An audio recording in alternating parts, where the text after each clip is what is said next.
ಜೈ ಶ್ರೀರಾಮ್. ಗುರುಗಳ ಮತ್ತು ರಾಮನ ಆಶೀರ್ವಾದ ತಗೊಂಡು ನಾವುಗಳೆಲ್ಲರೂ ಇವತ್ತು ಮಾಂಡಿಕ್ಯ ಉಪನಿಷತ್ ಮತ್ತು ಗೌಡಪಾದ ಕಾರಿಕ ಸಹಿತ ಕಾರಿಕೆ, ಇದು ಸಂಸ್ಕೃತ್ ಕನ್ನಡದಲ್ಲೇ ಟ್ರಾನ್ಸ್ಲೇಟ್ ಆಗಿದೆಯಲ್ಲ ಆ ಪುಸ್ತಕ. ಅದರಲ್ಲಿ ಇವತ್ತು ನಾವು ಎಪಿಸೋಡ್ 7 ನೋಡಬೇಕಾಗಿದೆ. 20ನೇ ಮಂತ್ರ ಅದ್ವೈತ, ಇದರಲ್ಲಿ ಅದ್ವೈತ ಇದು ಮಾಡ್ತಾ ಇರೋದು ಪ್ರಕರಣ, 3ನೇ ಪ್ರಕರಣ. ಈಗ 3ನೇ ಪ್ರಕರಣದಲ್ಲಿ ಅದ್ವೈತ ಪ್ರಕರಣದಲ್ಲಿ ಎಪಿಸೋಡ್ 7ರಲ್ಲಿ 20ನೇ ಮಂತ್ರ ಮಾಡಬೇಕಾಗಿದೆ. ಜಾತ ಬ್ರಹ್ಮವಾದದಲ್ಲಿ ದೋಷಗಳು ಏನು? ಜಾತ ಅಂತಂದ್ರೆ ಆತ್ಮನೂ ಹುಟ್ಟಿದ್ದಾನೆ, ಆತ್ಮನಿಂದ ಈ ಪ್ರಪಂಚವೂ ಹುಟ್ಟಿದೆ ಅಂತ ಹೇಳೋರು ಇವರು. ನೋಡೋಕ್ ಮೊದಲು ಹಿಂದೆ ನಾವು ಅಜಾತವಾದವನ್ನ ನೋಡಿದ್ವಿ. ಅದು ಏನು ಅದ್ ನೋಡೋಣ, ಇನ್ನೊಂದ್ಸಲ ಮೆಲ್ಕ್ ಹಾಕೊಂಡು ಹೋಗೋಣ. ಅಜಾತವಾದ ಅಂದ್ರೆ ಏನು? ಆತ್ಮನು ಯಾವುದರಿಂದಲೂ ಹುಟ್ಟಿಲ್ಲ, ಆತ್ಮನಿಂದಲೂ ಯಾವುದೂ ಹುಟ್ಟಿಲ್ಲ. ಇಲ್ಲಿ ಆತ್ಮ ಅಂತಂದ್ರೆ ಪಾರಮಾರ್ಥಿಕ ದೃಷ್ಟಿ, ಮಿಕ್ಕಿರೋದು ಹುಟ್ಟಿದೆ ಅಂತಂದ್ರೆ ವ್ಯವಹಾರ ದೃಷ್ಟಿ. ಇಷ್ಟೇ. ಇಲ್ಲಿ ನಾವು ಪಾರಮಾರ್ಥ ದೃಷ್ಟಿ, ವ್ಯವಹಾರ ದೃಷ್ಟಿ ತುಂಬಾ ಚೆನ್ನಾಗಿ ಅರ್ಥ ಮಾಡ್ಕೋಬೇಕು. ಯಾಕೆ ಅಂತಂದ್ರೆ ನಾವು ಪಾರಮಾರ್ಥ ದೃಷ್ಟಿನ ಮುಟ್ಟವರೆಗೂ ಈ ಮಾಯೆ, ಗಂಧರ್ವನಗರೇ, ಕನಸು, ಹುಸಿ ತೋರಿಕೆ ಅಂತ ಏನ್ ಹೇಳ್ತೀವೋ ಅದು ನಿಜವಾಗ್ಲೂ ಸತ್ಯವಾಗಿರುತ್ತೆ. ಅದಕ್ಕೆ ನಮ್ಗೆ ಕರ್ಮ ಥಿಯರಿ, ಪುನರ್ಜನ್ಮ, ಸ್ವರ್ಗ, ನರ್ಕ, ಪಾಪ, ಪುಣ್ಯ ಎಲ್ಲ ಇರುತ್ತೆ. ಹಾಗೆ ತಿಳ್ಕೊಳ್ದೇ ಇದ್ರೆ ಬಿಡೋದಿಲ್ಲ. ಚೆನ್ನಾಗಿ ಅರ್ಥ ಮಾಡ್ಕೊಂಡ್ರೆ. ನಾನು ಭಗವತ್ಪಾದರನ್ನು ಕೇಳಿದ್ದೆ, ಸ್ವಾಮಿ ಇವಾಗ ನಮ್ಗೆಲ್ಲ ಗೊತ್ತಾಗೋಯ್ತು, ಗಾಢನಿದ್ರೆಯಿಂದ ಆತ್ಮನ ಗುರುತಿಸ್ಬಿಟ್ವಿ, ಹಾಗಾದ್ರೆ ನಮ್ಗೆ ಇವಾಗ ಇಲ್ವಾ ಅಂದ್ರೆ, ಹಂಗಿಲ್ಲ. ನೋಡ್ಕೊಳ್ರಿ, ನೀವು ನಿಮ್ ಒಳಗಡೆ ಕಾಮ, ಕ್ರೋಧ, ಲೋಭ, ಮೋಹ, ಮದ, ಮಾತ್ಸರ್ಯ ಇದೆಯಾ ಇಲ್ವಾ ಚೆಕ್ ಮಾಡ್ಕೊಳ್ರಿ. ಮತ್ತೆ ಭಯ ಇದೆಯಾ ಇಲ್ವಾ? ಭಯ ಎಲ್ಲಿರುತ್ತೆ? 2 ಎಲ್ಲಿರುತ್ತೋ, ಅಕಸ್ಮಾತ್ ಅವನ್ ಬಂದ್ರೆ, ಪಿಶಾಚಿ ಬಂದ್ರೆ, ದೆವ್ವ ಬಂದ್ರೆ, ಇದೆ ನೋಡ್ರಿ ಭಯ. ಇದಿರ್ಬಾರ್ದಪ್ಪ. ನೋಡ್ಕೊಳ್ರಿ, ಚೆಕ್ ಮಾಡ್ಕೊಳ್ರಿ, ಇದೆಯಾ ಇಲ್ವಾ ನೀವೇ ನೋಡ್ಕೊಳ್ರಿ ಅಂತ ಹೇಳ್ತಾ ಇದ್ರಿ. ಇದೆ. ಇದ್ದ ಮೇಲೆ ಅಲ್ಲಿಗೆ ನಿನ್ಗೆ ಕಾಮ, ಕ್ರೋಧ, ಲೋಭ, ಮೋಹ, ಮದ, ಮಾತ್ಸರ್ಯಗಳು ಶತ್ರುಗಳು ಇದ್ದಾರೆ ಅಂತ ಆಯ್ತು. ಅವು ಇರೋದಿಕ್ಕೆ ಕಾರಣ ಏನು ಅಂತಂದ್ರೆ, ನೀನು ಕರ್ತೃತ್ವ, ಭೋಕ್ತೃತ್ವ, ಜ್ಞಾತೃತ್ವ, ಪ್ರಮಾತೃತ್ವ ಅಂತ ಅನ್ಕೊಂಡಿರೋದೇ ತಪ್ಪು. ನಾನು, ನನ್ನದು, ನನ್ನದು. ಇದು ಯಾಕೆ ಬಂತು? ಅಧ್ಯಾಸ. ಹೇಗೆ ನೋಡ್ರಿ, ಅದಕ್ಕೆ ಎಚ್ಚರ ಕನಸುಗಳಲ್ಲಿ ನಮ್ಗೆ ದುಃಖ, ಗಾಢ ನಿದ್ರೆಯಲ್ಲಿ ಇಲ್ಲ. ದೇವರು ಕೊಟ್ಟಿರೋ ಸ್ಯಾಂಪಲ್. ಈಗ ನನಗೆ ನಿದ್ದೆಯಲ್ಲಿ ನನಗೆ ಏನೂ ಇಲ್ಲದೆ ಅಲ್ಲ, ಅಲ್ಲಿ ನಿಮ್ಗೆ ಕಾಮ, ಕ್ರೋಧ, ಲೋಭ, ಮೋಹ, ಮದ, ಮಾತ್ಸರ್ಯಗಳು ತೋರಿಸ್ರಿ. ಅಲ್ಲಿ ಕರ್ತೃತ್ವ, ಭೋಕ್ತೃತ್ವ, ಜ್ಞಾತೃತ್ವ ತೋರಿಸ್ರಿ. ಅಲ್ಲಿ ಭಯ ತೋರಿಸ್ರಿ, ಶನಿಕಾಂಡ ತೋರಿಸ್ರಿ. ಅಲ್ಲಿ ಕರೋನಾ ಭಯ ತೋರಿಸ್ರಿ, ವಾಸ್ತು ಭಯ ತೋರಿಸ್ರಿ. ಏನಿದೆ ಹೇಳಿ ನೋಡ, ಹುಟ್ಟು ಸಾವು ತೋರಿಸ್ರಿ. ಅಡ್ರೆಸ್ ಇಲ್ದಂಗೆ ಇಟ್ಕೊಂಡೋಗಿದೆ. ದೇವರು ಕೊಟ್ಟಿರೋ ಸ್ಯಾಂಪಲ್. ನೀವಲ್ಲಿ ಮುಕ್ತರಾಗಿರ್ತೀವಿ ತಾತ್ಕಾಲಿಕ. ಯಾಕೆ? ಕೊಟ್ಟಿರೋ ಸ್ಯಾಂಪಲ್ ಎಷ್ಟು ದಿನ ಇರುತ್ತೆ? ನಿನ್ನದಾಗಿ ಮಾಡ್ಕೋಬೇಕು. ಎಲ್ಲಿ? ನಿದ್ದೆಲ್ಲಲ್ಲ, ಕನಸಿನಲ್ಲ, ಎಚ್ಚರದಲ್ಲಿ. ಯಾಕೆ? ಭಯ ಇರೋದು ನನಗೆ ಎಚ್ಚರದಲ್ಲಿ, ಕಾಮಕ್ರೋಧಗಳಿರೋದು ಎಚ್ಚರದಲ್ಲಿ. ನೀವು ಎಚ್ಚರದಲ್ಲಿ ಮಾಡ್ಕೊಂಡ್ರೆ ನಿದ್ದೆನೂ ಹೋಗ್ಬಿಡುದು ಸ್ವಾಮಿ. ಅಕಸ್ಮಾತ್ ನಿದ್ದೆ ಇದ್ರೆ ನನಗೇನು ತೊಂದರೆ ಇಲ್ಲ. ಹೇಗಿದೆ? ಯಾಕೆ? ನಿದ್ದೆಯಿಂದ ಎದ್ದಿದ ತಕ್ಷಣ ನನಗೆ ಗೊತ್ತಾಗುತ್ತೆ, ಬಟ್ ಇಲ್ಲಿಂದ ಎದ್ರೆ ಅದು ಇಂಪಾರ್ಟೆಂಟ್. ಅದಕ್ಕೋಸ್ಕರನೇ ಶಿಷ್ಯ, ಗುರು, ಶಾಸ್ತ್ರ, ಸಾಧನೆ ಎಲ್ಲವೂ ನಮ್ಗೆ ಎಚ್ಚರದಲ್ಲಿ ಬೇಕಾಗಿರೋದು. ನನ್ನ ಪ್ರಾಬ್ಲಮ್ ಎಚ್ಚರದಲ್ಲಿ, ನಿದ್ದೆಲಿಲ್ಲ. ಈ ರೀತಿ ನಾವು ಅರ್ಥ ಮಾಡಿಕೊಂಡು ಇಲ್ಲಿಗೆ ಹೋಗೋಣ. ಇಲ್ಲಿ ಹಿಂದೆ ನಾವು ಸ್ವಲ್ಪ ನೋಡ್ಕೊಂಡು ಹೋಗಿ ಮೆಲ್ಕು ಹಾಕೊಂಡು ಹೋದ್ರೆ ತುಂಬಾ ಒಳ್ಳೆಯದು.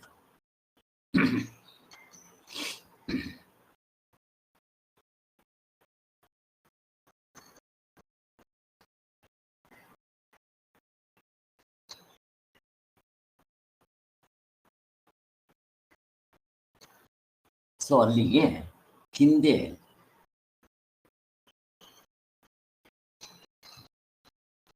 16ನೇ ಮಂತ್ರದಲ್ಲಿ ನೋಡಿ, ಸುಮ್ಮನೆ ಸಾರಾಂಶ ಹೇಳ್ಕೊಂಡು ಇದಾಗಿದೆ. ಇಲ್ಲಿ 3 ತರ ವೆರೈಟೀಸ್ ಸಾಧಕರಲ್ಲಿ ಹೇಳ್ತಾ ಇದ್ದಾರೆ. ರ್ಯಾಂಕ್ ಬರೋವನು, ಫಸ್ಟ್ ಕ್ಲಾಸ್ ಬರೋವನು, ಆಮೇಲೆ ಅಲ್ಲ rank, first class, second class, ಇನ್ನು ಅದಕ್ಕಿಂತ ಕೆಳಗಡೆ ಸುಮ್ಮನೆ ಪಾಸ್ ಆಗೋದು. ಆದರೆ ಥರ್ಡ್ ಕ್ಲಾಸೇ ಪಾಸ್ ಆಗೋದು. ಅಲ್ಲಿಗೆ ರ್ಯಾಂಕು ಇಲ್ಲಿ ಏನಾದರೂ ಇಟ್ಕೊಳ್ಳಿ. ಇಲ್ಲಿ 3 ತರ: ಉತ್ತಮಾಧಿಕಾರಿ, ಮಧ್ಯಮಾಧಿಕಾರಿ, ಅಧಮಾಧಿಕಾರಿ. ಕೆಳಗಿನ ಮಾಡ್ತಾವ first grade, second grade, third grade. ಅವರಿಗೆ ಇಲ್ಲಿ ಉತ್ತಮಾಧಿಕಾರಿಗೆ ಜ್ಞಾನದಿಂದ ಮೋಕ್ಷ, ಅದನ್ನ ಮಾಡ್ಕೊಂಡು ಬಿಡ್ಬೋದು. ನಚಿಕೇತ, ಯಮದ ಇವರು ರಾಮಕೃಷ್ಣ ರಮಣ ಮಹರ್ಷಿಗಳು, ರಾಮಕೃಷ್ಣ ಪರಮಹಂಸರಿಗೂ ಆಗಲ್ಲ, ರಮಣ ಮಹರ್ಷಿಗಳನ್ನ ಸೇರಿಸ್ಬೋದು. ಹಾಗೆ ಇನ್ನು ರಾಮಕೃಷ್ಣ ಪರಮಹಂಸರು ಎಲ್ಲಿ ಬರ್ತಾರೆ? ಮಧ್ಯಮಾಧಿಕಾರಿ. ನೀವು ಯಾವ ಸಾಧನೆ ಹಿಡ್ಕೊಳ್ರಿ, ಆ ತತ್ವವನ್ನು ಮುಟ್ಬಿಡ್ಬೋದು. ರಾಮಕೃಷ್ಣ ಪರಮಹಂಸರು ಹೆಬ್ಬೆಟ್ ಗಿರಾಕಿ, ಬರೆಯಕ್ ಬರಲ್ಲ, ಪುಸ್ತಕ ಓದಕ್ ಬರಲ್ಲ, ಮತ್ತೆ ಬರೀ ಪೂಜೆ. ನೋಡ್ರಿ, ಆ ಪೂಜೆ ನಮ್ಮಲ್ಲಿ ಎಷ್ಟು ಈ ಜ್ಞಾನಕಾಂಡಕ್ಕೆ ಹೋಲಿಸಿದ್ರೆ ಆ ಪೂಜೆ ಎಷ್ಟು ಕೆಳಗಿನ ಮಟ್ಟದ್ದು ಗೊತ್ತಾ? ಅಲ್ಲಿಂದನೇ ಇವರು ಮುಕ್ತರಾದ್ರೋ ಇಲ್ವೋ? ಅದಕ್ಕೋಸ್ಕರ ನಮ್ಮಲ್ಲಿ ಸಾಧನೆಗಳನ್ನ ಭೇದ ಮಾಡೋದಿಲ್ಲ. ಇದು ಹಿಂದಿನ ಜನ್ಮ ಸಂಸ್ಕಾರ. ಆದ್ದರಿಂದ ಹಾಗೆ ನೋಡ್ರಿ, ಅವರು ದೇವಸ್ಥಾನದಲ್ಲಿ ಪೂಜೆ ಮಾಡಿಕೊಂಡು 3 ಹೊತ್ತು ಕಾಳಿನ ನೆನ್ಕೊಂಡೆ ಮುಕ್ತರ ಆಗ್ಬಿಟ್ರಲ್ವಾ. ಇದು ಅವ್ರಿಗಿಂತ ಕೆಳಗಡೆ ಇರೋರು ಕರ್ಮಕಾಂಡ. ಇದನ್ನ 3 ಭಾಗ ಹೇಳಿದ್ರು. ಇದು ಯಾಕೆ ಹೇಳಿದ್ರಿ 3 ಭಾಗ?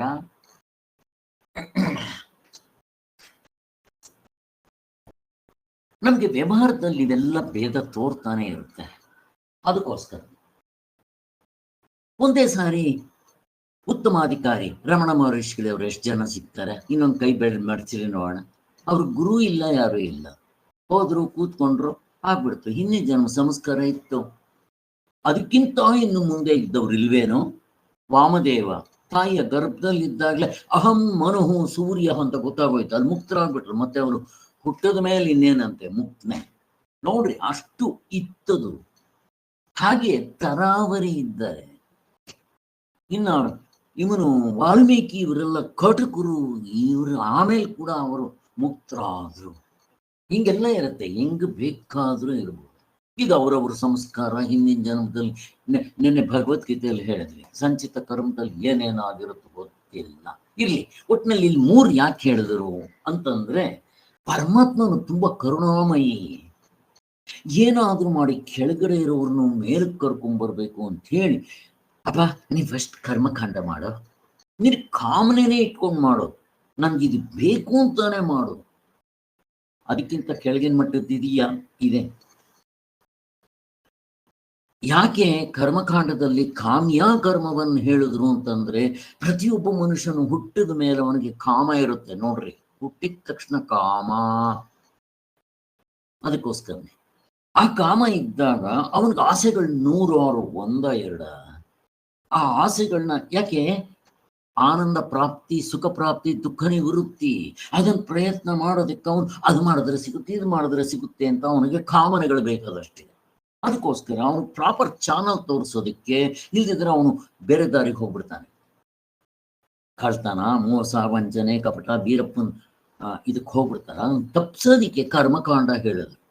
ಕರ್ಮಕಾಂಡ ಮಾಡಿ ಮಾಡಿ ಮಾಡಿ ಅವನಿಗೆ ಬೇಜಾರಾಗಿ ಅದನ್ನೇ ಕರ್ಮಯೋಗ ರೂಪದಲ್ಲಿ ಮಾಡಿದ್ರೆ ಅವನು ಚಿತ್ತಶುದ್ಧಿ ಆಗ್ಬಿಟ್ಟು ಅವನು ಉಪಾಸನೆ ಬಂದ್ಬಿಡ್ತಾನೆ. ಇನ್ನೂ ಆದ್ರೆ ಜ್ಞಾನಕಾಂಡಕ್ಕೆ ಬಂದ್ಬಿಡ್ತಾನೆ. ಆ ದೃಷ್ಟಿಯಿಂದ 3 ಹೇಳಿದ್ರು. ಅಲ್ಲಿಗೆ ಭಗವಂತ ಎಷ್ಟು ಕರುಣಾಮಯಿ, ಅವನಿಗೆ ಯಾರನ್ನೂ ಬಿಡೋದಕ್ಕೆ ಇಷ್ಟ ಇಲ್ಲ. ಹೇಗೆ ತಾಯಿಗೆ ಒಬ್ಬ 5 ಜನ ಮಕ್ಕಳಲ್ಲಿ ಒಬ್ಬ ಕಳ್ಳನಾಗಿದ್ರೆ ಅವನು ಏನಾದರೂ ಮಾಡಿ ಒಳ್ಳೆಯವನ್ ಮಾಡ್ಬೇಕು ಅಂತ ಹೇಗಿರುತ್ತೋ ಹಾಗೆ ಈ ಕನಿಕರದಿಂದ ಈ ರೀತಿ 3 ಉಪದೇಶಗಳು ಮಾಡಿದ್ದಾಯ್ತು. ನೆಕ್ಸ್ಟ್, ರಾಗದ್ವೇಷಗಳ ಒಳಗಡೆಯಿಂದ ಕೂಡಿದ್ರೆ ಅಲ್ಲಿಗೆ ಅಲ್ಲ, ರಾಗದ್ವೇಷಾದಿಗಳ ಎಡೆಯಿಲ್ಲದ್ದರಿಂದ ಅದ್ವೈತವೇ ಸರಿಯಾದ ದರ್ಶನ.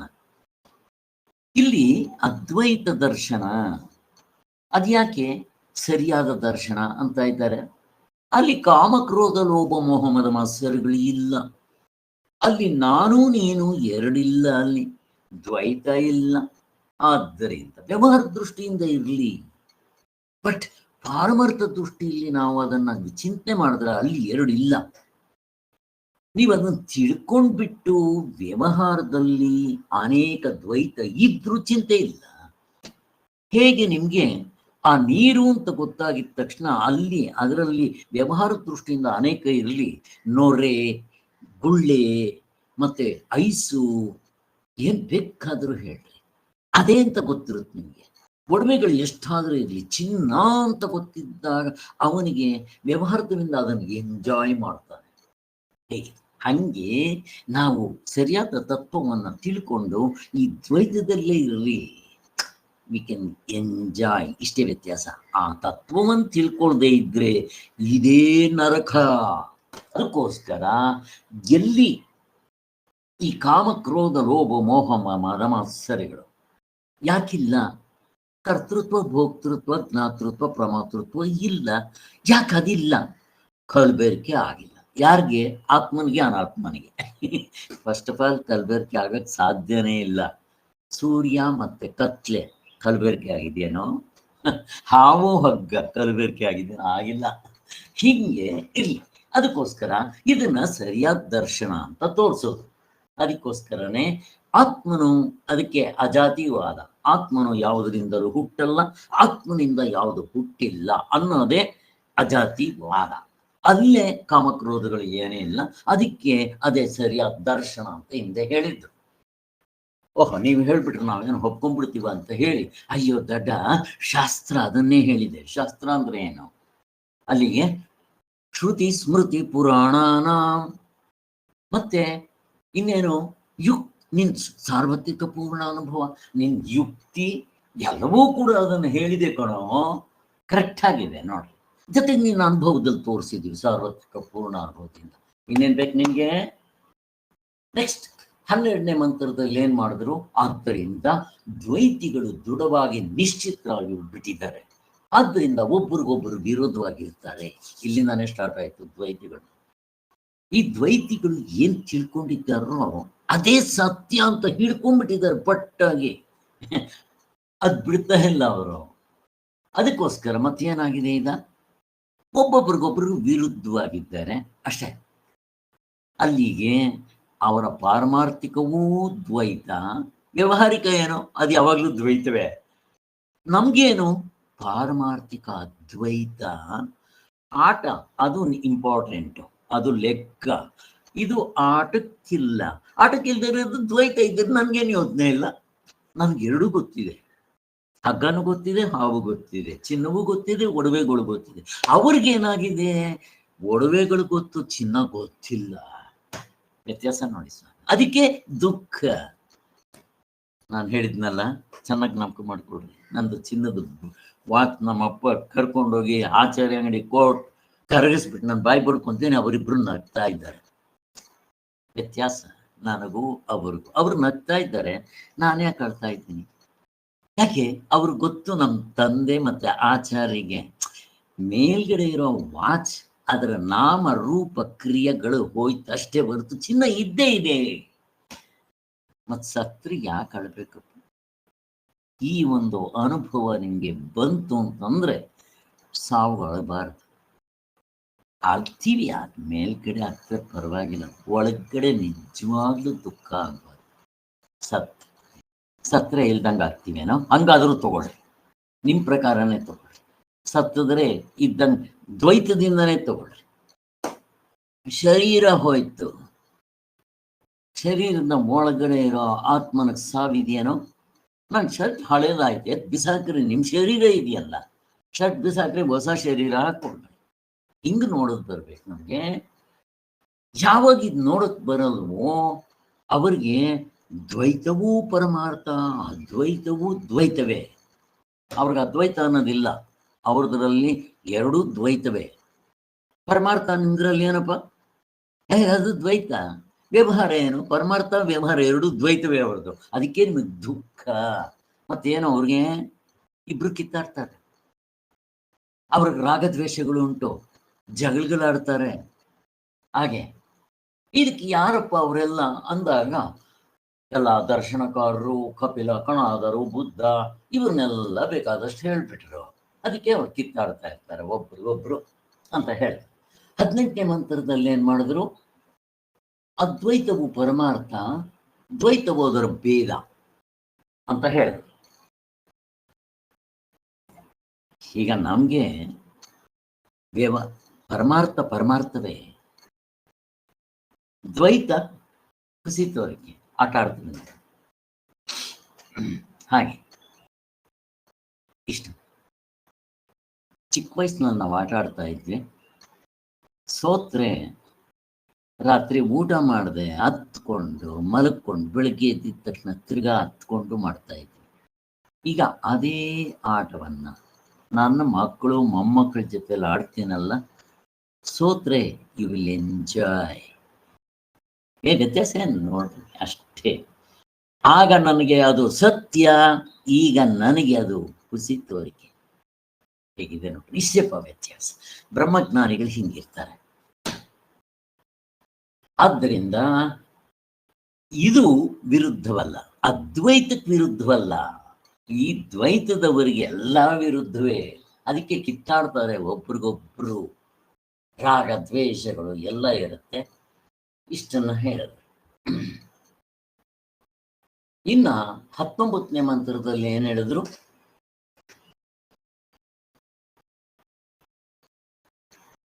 ಸ್ವಾಮಿ ಈ ದ್ವೈತ ಪ್ರಪಂಚ ಇಷ್ಟು ತೋರುತ್ತಲ್ಲ ಹೇಗೆ ಅಂತ ಅದ್ವೈತಿಗಳನ್ನ ಕೇಳಿದ್ರೆ ಅವರು, ಅಯ್ಯೋ ಮಾಯೆಯಿಂದ ಕಣ, ಕನಸ್ನಂಗ್ ಕಣ, ಮುಗಿದೋಯ್ತು, ಮೆಜಿಷಿಯನ್ ತರ, ಗಂಧರ್ವ ನಗರದ ತರ ಅನುಭವದಲ್ಲೂ ತೋರಿಸ್ಬಿಟ್ರೆ. ಏನ್ ಸುಮ್ಮನೆ ಥಿಯರಿ ಅಲ್ಲ ನೋಡ್ರಿ, ಮಾಯೆಯಿಂದ, ಮಾಯೆ ಮುಗಿದೋಯ್ತು. ನಿಮ್ಮ ಅಜನೋ, ನಿಮ್ಮ ಆತ್ಮನೋ, ನೀವು ಅದು ಹುಟ್ಟಲ್ಲ, ಅದರಿಂದ ಏನು ಹುಟ್ಟಲ್ಲ ಅಂತಿರಲ್ಲ, ಅದ್ರ ಕತೆ ಏನು? ಅದು ಯಾವ ಪ್ರಕಾರದಿಂದಲೂ ಬೇರೆ ಇರಕ್ ಸಾಧ್ಯನೇ ಇಲ್ಲ. ಯಾಕೆ? ಅಲ್ಲಿ ಎರಡು ಇಲ್ಲ, ಇರದೆ ಒಂದರಲ್ಲಿ ಭೇದ ಎಲ್ಲಿಂದ ತರ್ತೀರಪ್ಪ? ಹಾಗೆ ನೀವೆಕ್ಕಸ್ಮಾತ್ ಆ ಥರ ಭೇದ ಏನಾದರೂ ಕಲ್ಪಿಸಿದ್ದಾದರೆ ಅದನ್ನ ವಿಷ ಅಂತ ಕರಿಬೇಕು, ಅಮೃತ ಕರಿಬಾರ್ದು ನೀವು. ಮತ್ತೆ ಅದು ಸಾಯುವುದಿಲ್ಲ ಅಂತ ಹೇಳ್ಬೇಕು, ಸಾಯುತ್ತಾ ಇರುತ್ತೆ ಅಂತ ಅನ್ಬೇಕು. ನಿಮ್ಮದ್ರಲ್ಲಿ ಅದು ರಾಮಾಯಣ ಇದೆ, ನಮ್ಮದ್ರಲ್ಲಿ ಅದು ಇಲ್ಲ. ಹೆಂಗ್ ತಗೊಂಡ್ಬರ್ತಾರೆ ನೋಡ್ರಿ. ಮತ್ತೆ ಏನು ಸರಿಯಾಗಿ ನೋಡ್ತಾ ಇದ್ವಿ ಹಾಗೆ. ಮತ್ತೆ ಯಾಕದು ಮಾಯೆಯಿಂದ, ಇನ್ಯಾತ್ರಿಂದ? ಕಣ್ಣಿನ ಪರೆ. ಒಬ್ಬನ ಕಣ್ ಪರೆ ಬಂದ್ರೆ ಇರೋದು ಒಬ್ಬನೇ ಚಂದ್ರ, 2 ಚಂದ್ರ 3 ಚಂದ್ರ ಕಾಣ್ತಾರೆ. ಹಂಗಾಗಿದೆ ಕಣೋ, ಇರೋದು ಹಗ್ಗವೇ. ನೀನ್ ಅದನ್ನ ಹಾವು, ನೆರದಕ್ಕೆ ಬೆರಕು, ನೀರಿನ ಕೋಡಿ ಮಾಡ್ಕೊಂಡಿದ್ದೀಯ. ಇರೋದು ನೀರೇ ನೋಡ್ರೆ, ಎಲ್ಲಿ ಬೇಕಾದ್ರೂ ಮಾಡ್ಕೊತೀಯ. ಆದ್ರಿಂದ ಇದನ್ನೇನಂತಾರೆ? Wrong knowledge. ಮಕ್ಕಳನ್ನ ಮಾಡ್ಕೊಂತಾರೆ, ದೊಡ್ಡವ್ರನ್ನ ಮಾಡ್ಕೊಂತೀವ, ಮಾಡ್ಕೊಳ್ಳಲ್ಲ ಅಂತ ಹೇಳ್ತಾ ಇದ್ದಾರೆ. ಮತ್ತ ಆತ್ಮನು ನಿರವಯವ. ಇನ್ನೊಂದು ಹೇಳೋದು, ನಿರವಯವ ಅಂದ್ರೆ ಏನು? ಇರದೆ ಒಂದು. ಅಲ್ಲಿ ಅಂಗಾಂಗಗಳು ಎಲ್ಲಿಂದ ತರ್ತೀರ? ಅವನಿಗೆ ಅಂಗ ಅಂಗಿ, ಅಂಶ ಅಂಶಿ. ಮತ್ತೆ ಇದು ಬೆಂಕಿ ಅದೇ ಅಂಶ ಅಂಶಿ. ಹೀಗೆ ಬೆಂಕಿ ಅಲ್ಲಿ ಶಾಖ ಜಾಸ್ತಿ ಇರುತ್ತೆ, ಆದ್ರೆ ಕಿಡಿಗಳ ಶಾಖ ಅಷ್ಟು ಕಡಿಮೆ ಇರುತ್ತೆ. ಹಾಗೆ ಇವೆಲ್ಲ ಭೇದ ಇರುತ್ತೆ. ದ್ವೈತದಲ್ಲಿ ಇದು ಒಪ್ಕೋಣ, ಎರಡು ಎಲ್ಲಿರುತ್ತೋ ಅಲ್ಲಿ ಅಂಶ ಅಂಶಿ ಎರಡು ಇದ್ದ ಕಡ ಎಲ್ಲ ಹೇಳ್ಬೋದು. ನೀವು ಆತ್ಮ ಇರೋದು ಒಂದೇ ಇದ್ರೆ ಅವನಿಗೆ ಇದನ್ನು ಹೇಳಿದ್ರೆ ಹೆಂಗ್ ಗೊತ್ತುಂತಪ್ಪ? ಹೆಂಗ್ ಗೊತ್ತುತ್ತೆ ನೋಡ್ರಿ, ಎಷ್ಟು ಚೆನ್ನಾಗಿದೆ ಅಂತ ಹೇಳ್ತಾ ಇದ್ದಾರೆ ಇಲ್ಲಿ. ಈಗ ನಮ್ಗೆ ದೃಷ್ಟಾಂತ ಕೊಡ್ತಾರೆ. ಅವಯವ, ಆತ್ಮ ನಿರವಯವ, ಮಿಕ್ಕಿರದ ಆತ್ಮನ್ ಬಿಟ್ರೆ ಮಿಕ್ಕಿರದೆಲ್ಲ ಅವಯವ. ಅವಯವ ಅಂತಂದ್ರೆ ಈಗ ನೋಡ್ರಿ, ನನ್ನ ಶರೀರ ಇದು, ಇದರಲ್ಲಿ ಅಂಗಾಂಗಗಳಿದೆ. ಇದು ಅಂಗಿ, ಇದರಲ್ಲಿ ಪಾರ್ಟ್ಸ್ ಇದೆಯಲ್ಲ, ಅಂಗಾಂಗಗಳು ಬಹುವಚನ. ಒಂದೇ, ಅದರಲ್ಲಿ ಅನೇಕ. ಚಿನ್ನ, ಅದರಲ್ಲಿ ಅನೇಕ.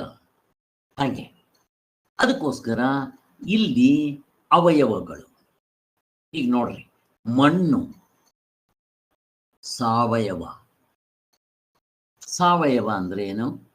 ಆ ಮಣ್ಣು ಸಾವಯವ ಆಗಿರೋದ್ರಿಂದ, ಮಣ್ಣು ಒಂದೇನ ಆಗಿರೋದು, ಭೂಮಿ ಅಂತಂದಿದ ತಕ್ಷಣ ಅದರಲ್ಲಿ 4 ಸೇರ್ಕೊಂಡಿರುತ್ತೆ. ಆಕಾಶ, ವಾಯು, ಅಗ್ನಿ, ಜಲ, ಇಷ್ಟು ಸೇರ್ಕೊಂಡು 4 ಸೇರಿದೆ. ಅದಕ್ಕೆ ಸಾವಯವ.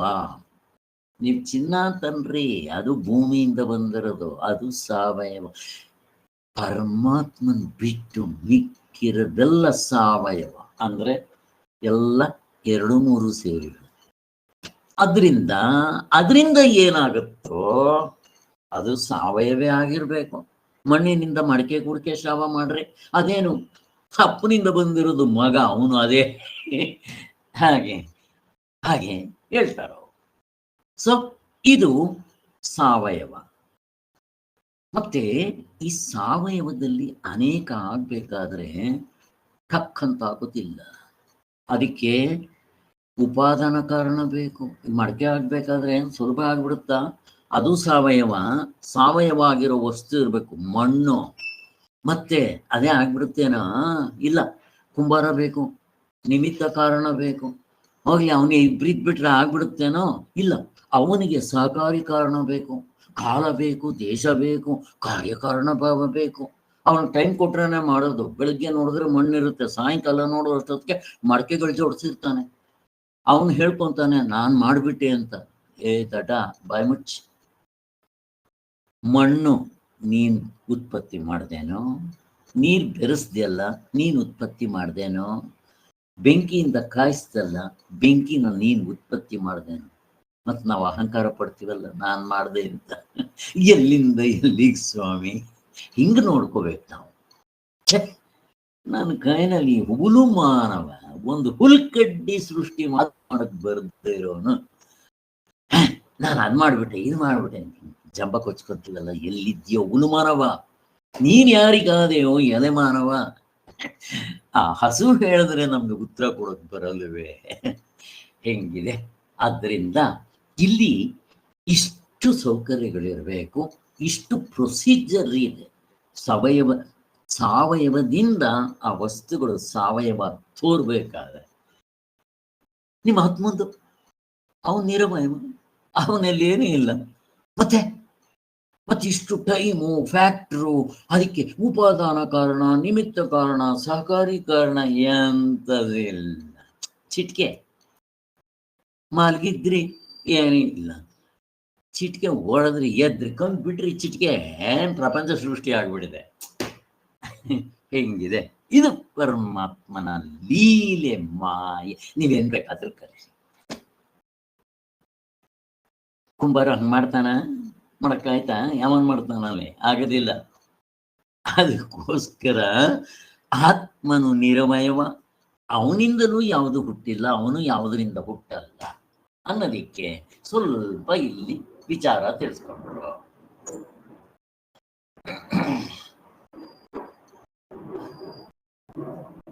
ಸೊ ಇಲ್ಲಿ ಇನ್ನೊಂದು ದೃಷ್ಟಾಂತ ಕೊಡ್ತಾ ಇದ್ದಾರೆ. ಈ ಅದ್ವೈತ ದ್ವೈತ ಅಂತ ಹೇಳ್ತಿರಲ್ಲ, ಬೆಂಕಿ ಮತ್ತು ತಂಪಗಿರೋದು ಮುಂದಕ್ಕೆ ಹೇಳ್ತಾರೆ, ಅಲ್ಲಿ ನೋಡೋಣ. ಆದ್ದರಿಂದ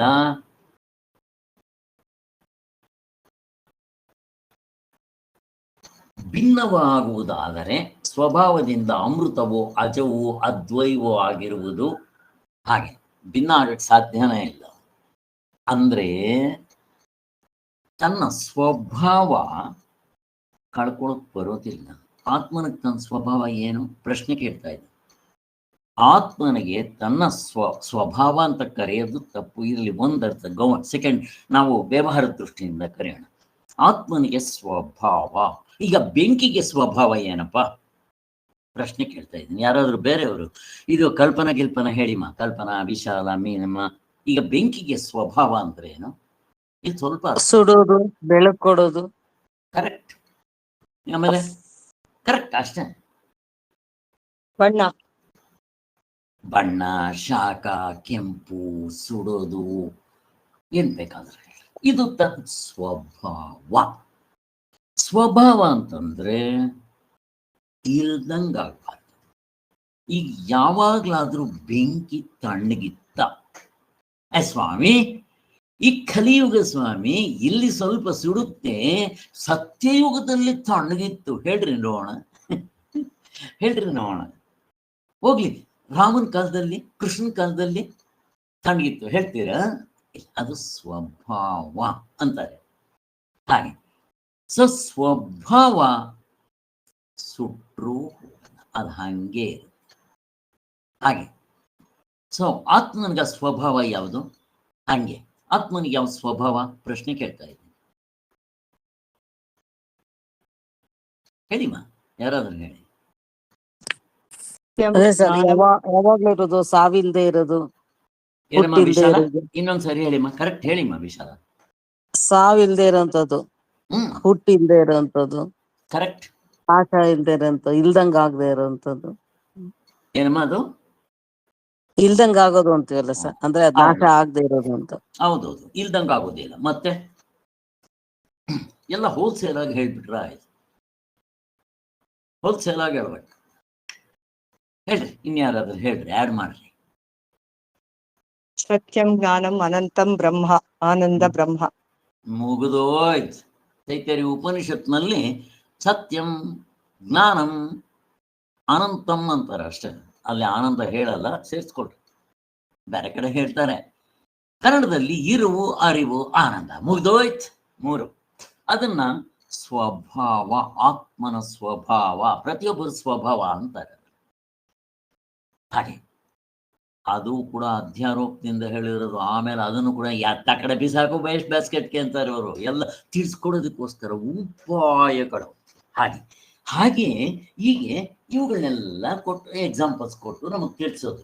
ಆದ್ದರಿಂದ ನಮ್ಮ ನಿಜವಾದ ಸ್ವರೂಪ ಗಾಢನಿದ್ರೆಯಲ್ಲಿರೋದು. ಪ್ರತಿಯೊಬ್ಬರ ನಿಜವಾದ ಸ್ವರೂಪ ಅಜ್ಜ. ಅದು ಯಾತ್ರಿಂದಲೂ ಹುಟ್ಟಿಲ್ಲ. ಹುಟ್ಟಿದ್ರು ಆಮೇಲೆ ನಾನು ಅದಕ್ಕೆ ಇನ್ನೊಂದು ಕಾರಣ ಹೇಳ್ಬೇಕು. ನಾನು ಆಮೇಲೆ ಈಗ ಫಾರ್ ಎಕ್ಸಾಂಪಲ್ ಹುಟ್ಟಿದೆ ಅಂದ್ರೆ ಅವರಪ್ಪ ಯಾರು ಹೋಯ್ತು. ಇವಾಗ ತಿರ್ಗಾ ವ್ಯವಹಾರ ಶುರುವಾಯಿತು, ರಾಮಾಯಣ ಶುರುವಾಯಿತು, ಒಂದಕ್ಕೊಂದು ದ್ವೈತ ಶುರುವಾಯಿತು. ಎಲ್ಲಿ ದ್ವೈತವು ಅಲ್ಲಿ ದುಃಖಾಲಯ, ದ್ವೇಷ, ಕಾಮಕ್ರೋಧ ಅಂತ ತಗೊಂಡ್ಬರುತ್ತಾರೆ. ಆದ್ದರಿಂದ ಆತ್ಮನು ಯಾವುದರಿಂದ ಹುಟ್ಟಲ್ಲ, ಆತ್ಮನಿಂದ ಯಾವುದು ಹುಟ್ಟಿಲ್ಲ. ಎರಡಿದ್ದಿರಲ್ವ ಹುಟ್ಟಕ್ಕೆ. ಆಗಿರುವ ಆತ್ಮತತ್ವವು ಮತ್ತೆ ಈ ತೋರ್ತಾ ಇದೆಯಲ್ಲ ಮಾಯೆಯಿಂದ ಅನ್ಕೋ, ಮೆಜಿಷಿಯನ್ ಮಾಡ್ದಂಗೆ ಅಂತೆ ಅಷ್ಟೇ. ಕನಸ್ನಂತಾರ, ಗಂಧರ್ವ ನಗರತ್ತರ ಭಿನ್ನವಾಗಿ ಇರುವ ಅಂತೆ ತೋರುತ್ತಷ್ಟೇ, ನಿಜವಾಗಿ ಭಿನ್ನ ಆಗಿರೋದಿಲ್ಲ. ಎಲ್ಲ ಪುಸ್ತಕದಲ್ಲಿರೋದೇ ನಾನು ಹೇಳ್ತಾ ಇರೋದು. ಆದ್ದರಿಂದ ನಿಮಗಿವಾಗ ದ್ವೈತ ಸತ್ಯವಾಗಿ ಇದ್ದಂತೆ ತೋರ್ತಾ ಇದೆಯಲ್ಲ, ಅದು ನಿಜವಾಗಿಲ್ಲ. ಇದ್ದಿದ್ರೆ ನಾನು ನಿದ್ದೆಗೆ ಬರ್ಬೇಕಾಗಿತ್ತು. ಇಲ್ಲ, ಮುಗಿದೋಯ್ತು, ಒಂದೇ ಪ್ರಾಣ. ಸ್ವಾಮಿ ಇಷ್ಟು ಹಿಂದಿನ ಸರ ಹೇಳಿದ್ದೆ. ಈಗ ನೋಡ್ರಿ 20ರಿಂದ ಹೋಗ್ತಾರೆ. ಇಷ್ಟೊತ್ತು ಅದ್ವೈತ ತತ್ವದ್ದು ಸ್ವಲ್ಪ ಹೇಳಿದ್ದಾಯ್ತು. ಈಗ ದ್ವೈತದ್ದು ಇಲ್ಲಿಂದ ನಾನು ಮಾಡಬೇಕು. ಎಪಿಸೋಡ್ 7, 20ನೇ ಮಂತ್ರ, ಜಾತ ಬ್ರಹ್ಮವಾದದಲ್ಲಿ ದೋಷಗಳು. ಅಲ್ಲೇನು ಹೇಳಿದ್ರು? ಅಜಾತ ಬ್ರಹ್ಮದಲ್ಲಿ ಕರೆಕ್ಟ್ ಅದೇ ಸರಿಯಾದ ದರ್ಶನ ಅಂದಿದ್ದೆ ಅಲ್ವಾ? ಇದರಲ್ಲಿ ದೋಷಗಳು ತೋರಿಸ್ಬೇಕು. ನಮಗೆ ತೋರಿಸ್ತಾರೆ ಇವಾಗ. ಏನದು? ಅಜಾತಸ್ಥೈವ ಭಾವಸ್ಯ ಜಾತಿ ಮಿಚ್ಚಂತಿ ವಾದಿನಃ ಅಜಾತೋ ಹ್ಯಮೃತೋ ಭಾವೋ ಮರ್ತ್ಯತ್ತಾಂ ಕಥಮೇಷ್ಯತಿ.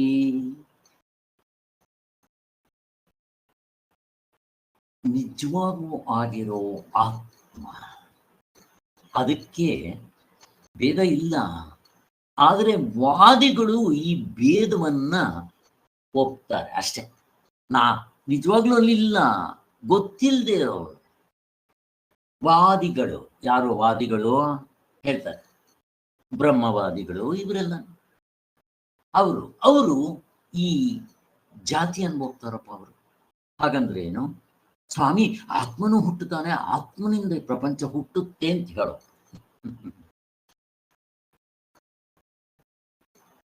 ಹಾಗೇನಾದ್ರೂ ಹೇಳ್ಬಿಟ್ರೆ ಇವರು, ಆತ್ಮನೂ ಕೂಡ ಒಂದು ದಿನ ಸಾಯ್ತಾನೆ ಅಂತ ಆಗುತ್ತೆ. ಅವನು ಆನಂದ ಅಂತ ಹೇಳಿದ್ರಲ್ಲ, ಕೈ ಬಿಸಾಕ್ಬೇಕು. ಮತ್ತೇನವನು ದುಃಖಾಲಯ ಅಂತ ಹಾಕ್ಬೇಕು. ಅವನು ಕೂಡ ಮರ್ತ್ಯವನ್ನ ಹೊಂದುತ್ತಾನೆ. ಇಷ್ಟನಾ ನಿಮ್ಗೆ? ಮತ್ ನಾನೇ ತಿಳ್ಕೊಳ್ಕೋಬೇಕು ಆತ್ಮನ್ನ. ನಾನು ಇಲ್ಲೇ ದುಃಖ, ಇಲ್ಲೇ ಸಾಯ್ತಾ ಇದ್ದೀನಿ, ಇಲ್ಲೇ ಹುಟ್ಟು ಬರ್ತಾ ಇದ್ದೀನಿ, ಇದೇ ನನಗೆ ಆನಂದ ಅಂತ ಇಟ್ಕೋಬೇಕು. ಅದನ್ನ ಯಾಕೆ ಹುಡ್ಕಪ್ಪ ಹೋಗ್ತಾ ಇದ್ದೆ? ಇಲ್ಲಿ ನನ್ನ ಡಿಫೆಕ್ಟ್ ಇದೆ ಅಂತ ತಾನೆ. ಯಾವಾಗ ಹುಟ್ಟುತ್ತೀವೋ, ಯಾವುದೇ ಆಗಲಿ, ಹುಟ್ಟಿದೆ ಅಂತಂದ್ರೆ ಹಿಂದಿರಲ್ಲ ಮುಂದಿರಲ್ಲ, ತಾತ್ಕಾಲಿಕವಾಗಿ ಮಧ್ಯದಲ್ಲಿ ತೋರಿದ್ದನ್ನ ಹುಟ್ಟು ಅನ್ಬೇಕು. ಆಯ್ತಪ್ಪ, ಹುಟ್ಟಿದ್ವಿ, ನೆಕ್ಸ್ಟ್ ಏನು? ಅದು ಬದಲಾವಣೆ ಆಗಲೇಬೇಕು. ಅದಕ್ಕೆ ನಮ್ಮಲ್ಲಿ ನಾನು ಹುಟ್ಟಿದ ತಕ್ಷಣ 6 ಬದಲಾವಣೆಗಳು. ಯಾವುದದು? ಹುಟ್ಟು, ಸಾವು, ಅದರ ಮಧ್ಯೆ 4: ಬಾಲ್ಯ, ಯೌವನ, ವಾರ್ಧಕ, ಮುಪ್ಪು, ರೋಗ ರುಜಿನಗಳು. ನೋಡ್ರಿ, ಎಲ್ಲವೂ ಕೂಡ ಶುರುವಾಯ್ತು. ಹುಟ್ಟೆ ಅಂತಂದ್ರೆ ಶುರುವಾಯ್ತು. ಮತ್ತೇನು? ಬದಲಾವಣೆಗಳು. ಹುಟ್ಟಿದಾಗ ನಾನು 2.5 kg 3 ಅಡಿ, ಈಗ 60 kg 5.2. ಎಷ್ಟು ವ್ಯತ್ಯಾಸ? ಹಿಂಗಿದೆ ನೋಡ್ರಿ. ಇದು ಆಧ್ಯಾತ್ಮಿಕ. ಆದಿ ಭೌತಿಕ 84 ಲಕ್ಷ ಜೀವರಾಶಿಗಳು ತಗೊಳ್ರೆ ಇದೇ ಕತೆ ಹೇಳುವೆ ನನ್ನ ಕತೆ ಹೇಳುವೆ, ಅದೇ ಕಥೆನೇ ಅವ್ರದ್ದು. ಅವರು ಅದೇ ರಾಗ ಹಾಡ್ತಾರೆ. ಇನ್ನು ಆದಿದೈವಿಕವಾಗಿ ನಮ್ಮಪ್ಪ ದೇವತೆಗಳಾಗಿರ್ಲಿ, ಇಂದ್ರ ಆಗಿರ್ಲಿ, ಇಂದ್ರ ಅವ್ರ ಅಪ್ಪ ಆಗಿರ್ಲಿ, ತಿಳ್ಕೊಳ್ದೆ ಇದ್ರೆ ಮಾತು ಹುಟ್ಟು ಬರ್ಬೇಕು. ಯಾವನಾದ್ರೆ ಏನಂತೆ? ಹೇಗಿದೆ ನೋಡ್ರಿ, ಅವ್ರದ್ದು ಅದೇ ಕಥೆನೆ. ಅವ್ರು ಹೇಳಿದ್ರೆ ಅದೇ ಕಥೆ ಹೇಳ್ತಾರೆ. ಹೇಗಿದೆ ನೋಡಿ. ಅದಕ್ಕೋಸ್ಕರ ಇಷ್ಟ ಆಯ್ತು. ಸೊ ಶಂಕರಾಚಾರ್ಯ ಏನ್ ಬರೀತಾರೆ ಇದ್ರ ಬಗ್ಗೆ ಅಲ್ಲಿ ನೋಡೋಣ. ಆದರೆ ಉಪನಿಷತ್ತುಗಳನ್ನ ವ್ಯಾಖ್ಯಾನ ಮಾಡಿರುವ ಬ್ರಹ್ಮವಾದಿಗಳು ಅಂತಾರೆ. ಕೆಲವರು ಯಾರಿವರು ಅಂತಂದ್ರೆ, ಈ ಅದ್ವೈತ ತತ್ವದಲ್ಲಿ 3 ತರ ಹೇಳ್ತಾ ಇದ್ದವ್ರು ಇದ್ರು. ಅದನ್ನೇ ಔಡುಲೋಮಿ ಮತ್ತೆ ಇನ್ನೂ 1-2 ಹೆಸರುಗಳು ಹೇಳ್ತಾರೆ. ಅವರು ಎಲ್ಲ 3 ತರನೇ. ಅದರಲ್ಲಿ ಒಂದು ಮಾತ್ರ ಶಂಕರಾಚಾರ್ಯರು ನಾವು ಇದನ್ನೇ ಶಾಸ್ತ್ರಗಳಲ್ಲಿ ಇದನ್ನೇ ಕರೆಕ್ಟಾಗಿ ಹೇಳಿರೋದು ಅಂತ ಹಿಡಿತಾರೆ. ಹಾಗಂದ್ರೆ ಏನು ಅಂದ್ರೆ, ಈ ಆತ್ಮನು ಪ್ರಪಂಚವಾಗಿ ತೋರ್ತಾ ಇರ್ತಾನೆ. ಇವಾಗ ನಾನು ಇಷ್ಟೊತ್ತು ಹೇಳಿದ್ನೋ ಅದೆಲ್ಲ ಅವ್ರದ್ದೇ. ಇನ್ನು ಮಿಕ್ಕದವರು ಸತ್ ಮೇಲೆ ಆ ಲೋಕಕ್ಕೆ ಹೋಗ್ತೀನಿ ಹಂಗೆಲ್ಲ ಹೇಳೋರು, ಮತ್ತೆ ಭೇದ ಅಭೇದಗಳನ್ನ ಹೇಳೋರು, ಹಿಂಗೆಲ್ಲ ಹೇಳೋರು ಸ್ವಲ್ಪ ಆಗನು ಇದ್ರು. ಅದ್ವೈತನೇ ಅವ್ರದ್ದು, ಅದರಲ್ಲಿ ಸ್ವಲ್ಪ ಭೇದಗಳು. ಅದಕ್ಕೋಸ್ಕರ ಅವ್ರನ್ನ ಬ್ರಹ್ಮವಾದಿಗಳು ಅಂತ ಕರೆದ್ಬಿಡ್ತಾರೆ. ಅವ್ರು ಏನ್ ಹೇಳ್ತಾರೆ? ಅಜಾತವೇ ಆಗಿರುವ ಆತ್ಮತತ್ವಕ್ಕೆ ಸ್ವಭಾವದಿಂದ ಅಮೃತವಾಗಿರುವ ಆತ್ಮತತ್ವಕ್ಕೆ ಜಾತಿ ಅನ್ನೊಂದು ನಿಜವಾಗಿಯೇ ಹುಟ್ಟಿದ್ದನ್ನ ಒಪ್ಪಿರುವರಲ್ಲ ಅವರ ಮತದಲ್ಲಿ. ಆತ್ಮ ಹುಟ್ಟೋದಿಲ್ಲ, ಆತ್ಮನಿಂದ ಯಾವುದು ಹುಟ್ಟೋದಿಲ್ಲ. ಆದ್ರೆ ಈ ಬ್ರಹ್ಮವಾದಿಗಳಲ್ಲಿ ಕೆಲವರು ಹುಟ್ಟುತ್ತೆ ಅಂತ ಹೇಳ್ತಾರಲ್ಲ, ಅವ್ರದ್ದು ವಿಚಾರ ಇಲ್ಲಿ ಅಂತ.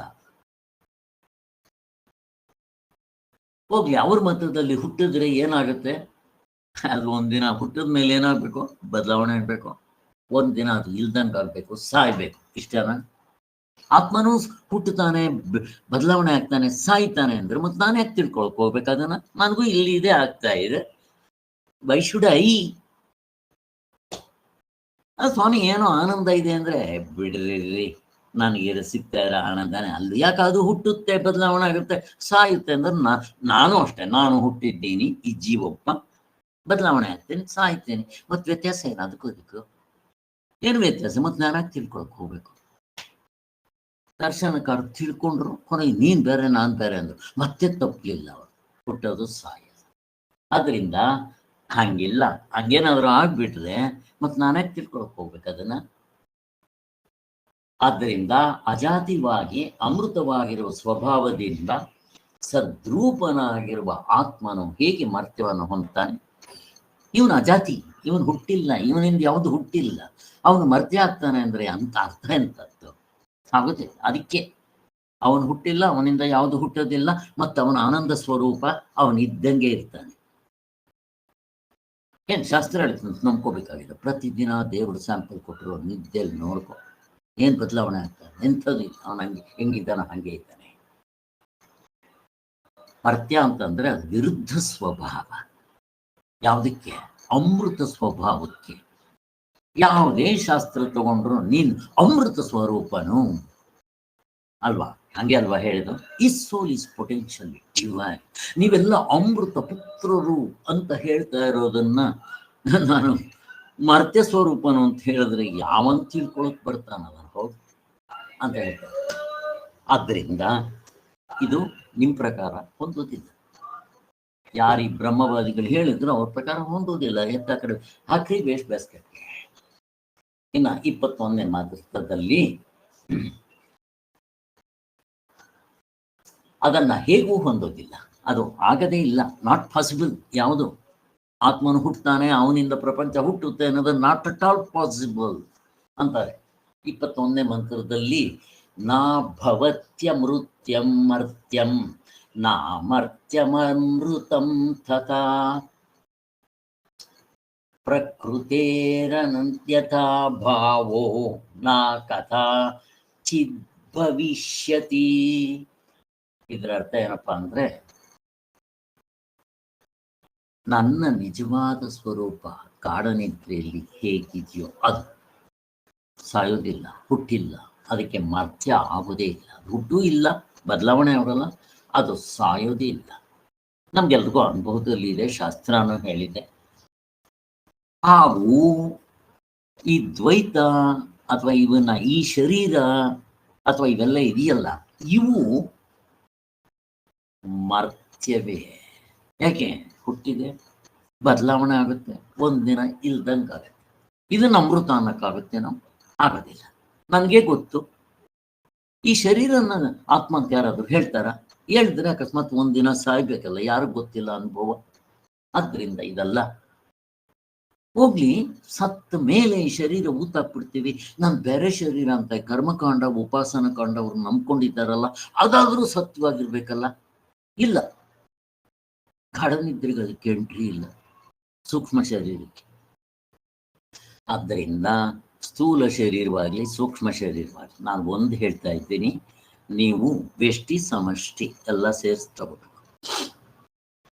ಆವಾಗ ವಿರಾಟ್ ಪುರುಷ ಹಿರಣ್ಯ ಗರ್ಭ ಎಲ್ಲನ್ನೂ ಸೇರಿಸ್ಕೊಂಡು ಹೊಲ್ಸೇಲಾಗಿ ತಗೊಂಡಂಗಾಗುತ್ತೆ. ಅಂದ್ರೆ ಅವಸ್ಥೆ ಪೂರ್ತಿ ಎಲ್ಲ ತಗೋಬೇಕಾಗುತ್ತೆ ಅಂತ ಅದು ನಿಮ್ಮ ಮನಸ್ಸಿನಲ್ಲಿ ಫಿಕ್ಸ್ ಮಾಡ್ಕೊಂಡ್ಬಿಡ್ಬೇಕು. ನಾ ಹೇಳುವಾಗ ಒಂದು ಹೇಳೋದು, ಈಗ ಶಂಕರಾಚಾರ್ಯರ ಮಂತ್ರಕ್ಕೆ ಅರ್ಥ ಬರೀತಾರೆ. ಏಕೆಂದ್ರೆ ಲೋಕದಲ್ಲಿ ಅಮೃತವಾದದ್ದು ಮರ್ತ್ಯವಾಗುವುದಿಲ್ಲ. ಲೋಕದಲ್ಲೂ ಕೂಡ ಅಂದ್ರೆ ದೃಷ್ಟಾಂತ ಕೊಡ್ಬೇಕು. ಲೋಕ ಅಂದಿದ ತಕ್ಷಣ ಈಗ ಬೆಂಕಿ ಯಾವತ್ತಾದ್ರೂ ತಣ್ಣಗಾಗಿದೆಯಾ? ಇಲ್ಲ. ಐಸು ಯಾವತ್ತಾದ್ರೂ ಸುಡುತ್ತಾ? ಹೇಳಪ್ಪ, ನೀನೇ ಹೇಳ. ಲೋಕದಲ್ಲೇ ಅನಾತ್ಮದಲ್ಲೇ ನಾವು ದೃಷ್ಟಾಂತಗಳು ತಗೊಂಡ್ರೆ ಅದರ ಸ್ವಭಾವ ಬದಲಾವಣೆ ಆಗಿದೆಯಲ್ಲೂ ಇಲ್ಲ. ಅಂಥದ್ದು ಲೋಕದಲ್ಲೇ ನಿನ್ನ ಅನಾತ್ಮದಲ್ಲೇ ನಾವು ತೋರಿಸ್ತಾ ಇದ್ವಿ, ಆತ್ಮದಲ್ಲಿ ಯಾಕಿರಬಾರ್ದಿದ್ದು? ಅಂದ್ರೆ ಸ್ವಭಾವ ಬದಲಾವಣೆ ಆಗೋದಿಲ್ಲ. ಕರೆಕ್ಟ್. ಏನು ನಿನ್ನ ಆತ್ಮನ ಸ್ವಭಾವ? ಇರುವು ಅರಿವು ಆನಂದ, ಆನಂದ ಸ್ವರೂಪ. ಯಾವಾಗಿಲ್ಲ ಆನಂದ? ಗಾಢನಿದ್ರೆಯಲ್ಲಿ ನೋಡ್ಕೊ. ಏನೋ ದುಃಖ ತೋರ್ಸ್, ನನಗೆ ಏನೋ ಕ್ಲೇಶ ತೋರ್ಸ್ ಅಂತ ಅನುಭವ ತೋರಿಸ್ತಾ ಇದ್ದಾರೆ. ಇನ್ನೇನಪ್ಪ ಬೇಕು ನಿನ್ಗೆ? ಹಾಗೆ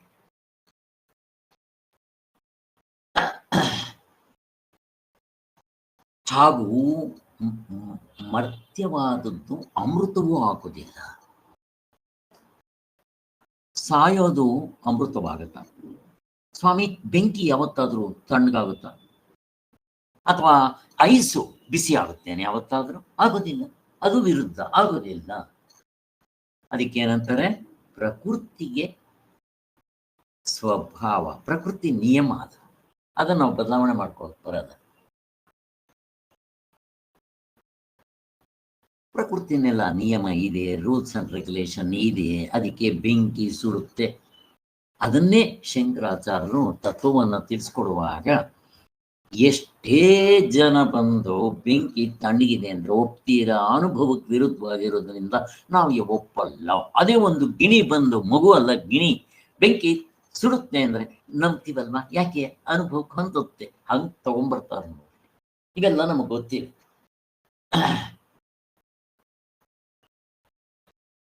ಇನ್ನು 22ನೇ ಮಂತ್ರದಲ್ಲಿ ಮತ್ತೆ ಹೇಳ್ತಾ ಇದ್ದಾರೆ, ಸ್ವಭಾವೇನಾಮೃತೋ ಯಸ್ಯ ಭಾವೋ ಗಚ್ಚತಿ ಮರ್ತ್ಯತಾಂ ಕೃತಕ್ಕೇನಾಮೃತಸ್ತಸ್ಯ ಕಥಂ ಸ್ಥಾಸ್ಯತಿ ನಿಶ್ಚಲಃ.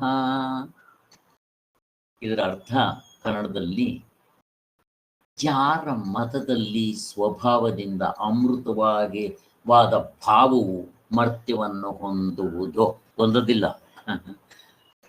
ಯಾವನ ಮತದಲ್ಲಿ, ನಿಮ್ಮ ದ್ವೈತ ಮತದಲ್ಲಿ ಹಂಗೆ ಮಾಡ್ಕೊಂತಿದ್ದೀರ ನೀವು, ತಪ್ಪು ಅಂತ ಹೇಳ್ತಾ ಇದ್ದಾರೆ. ನಮ್ಮ ದ್ವೈತ ಮತ, ನಾವು ಅದ್ವೈತದಲ್ಲಿ ಹಂಗೆ ಆಗೋದಿಲ್ಲ.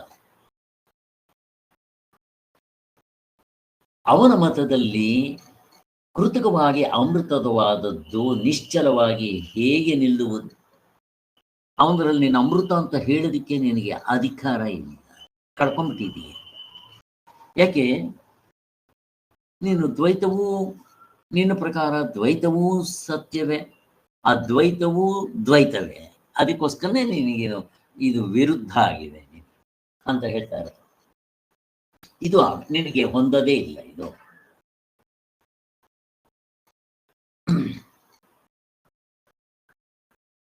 ಸೊ ಇದು ಶ್ಲೋಕದ ಅರ್ಥ.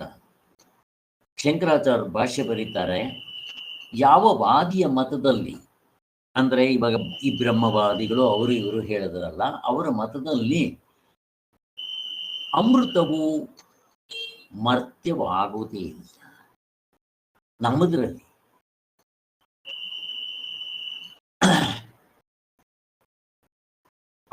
ಅವ್ರು ಹೇಳೋದು ಮರ್ತ್ಯವನ್ನ ಹೊಂದುತ್ತದೆ ಅಂತಾರೆ. ಆತ್ಮ ಹುಟ್ಟುತ್ತೆ ಅಂತಂದ್ರೆ ನೀನೇ ಒಪ್ಕೊಂಡಂಗಾಯ್ತು. ಹುಟ್ಟುತ್ತೆ ಅಂತಂದ್ರೆ ಬದಲಾವಣೆ ಬೇಕು, ಅದು ಸಾಯ್ಬೇಕು ಅಂತ ನೀನೇ ಹೇಳ್ದಂಗಾಯ್ತು. ಇಷ್ಟನ ನಿನ್ಗೆ? ನಿಜವಾಗ ಹುಟ್ಟುತ್ತದು ಅಂತ. ಮತ್ ನಿಮ್ಮಲ್ಲಿ ಹೇಗೆ? ನಾವು ಮಾಯೆ ಅಂತ ಟೈಟಲ್ ಕೊಟ್ಬಿಡ್ತೀವಿ, ನಮ್ದ್ರಲ್ಲೂ ಹುಟ್ಟುತ್ತೆ ಅಂತ ಹೇಳ್ತೀವಿ. ಬಟ್ ಮಾಯೆಯಿಂದ ಕನಸಿನ ತರ, ಮೆಜಿಷಿಯನ್ ತರ, ಗಂಧರ್ವ ನಗರದ ತರ, ಆನೆ ಮಾಯಾ ಆನೆ ಸೃಷ್ಟಿ ತರ ನಾವು ಹೇಳ್ಬಿಡ್ತೀವಿ. ನಿಂದು ನಿಜ ಇಟ್ಕೊಂಡ್ಬಿಡ್ತೀವಿ ಅಷ್ಟೇ. ನಿನ್ಗೂ ನನಗೂ ವ್ಯತ್ಯಾಸ ಅಷ್ಟೇ. ನೀನ್ ನಿಜ ಅಂತ ಇಟ್ಕೊಂತೀಯ, ನಾವು ನಿಜ ಅಂತ ಇಟ್ಕೊಳ್ಳಲ್ಲ. ಕುಸಿ ತೋರಿಕೆ ಮಾಯೆ ಅಂತೀವಿ. ನಿನ್ಗೂ ನನಗೂ ಅಷ್ಟು ವ್ಯತ್ಯಾಸ ಇದೆ ಅಂತಾರು.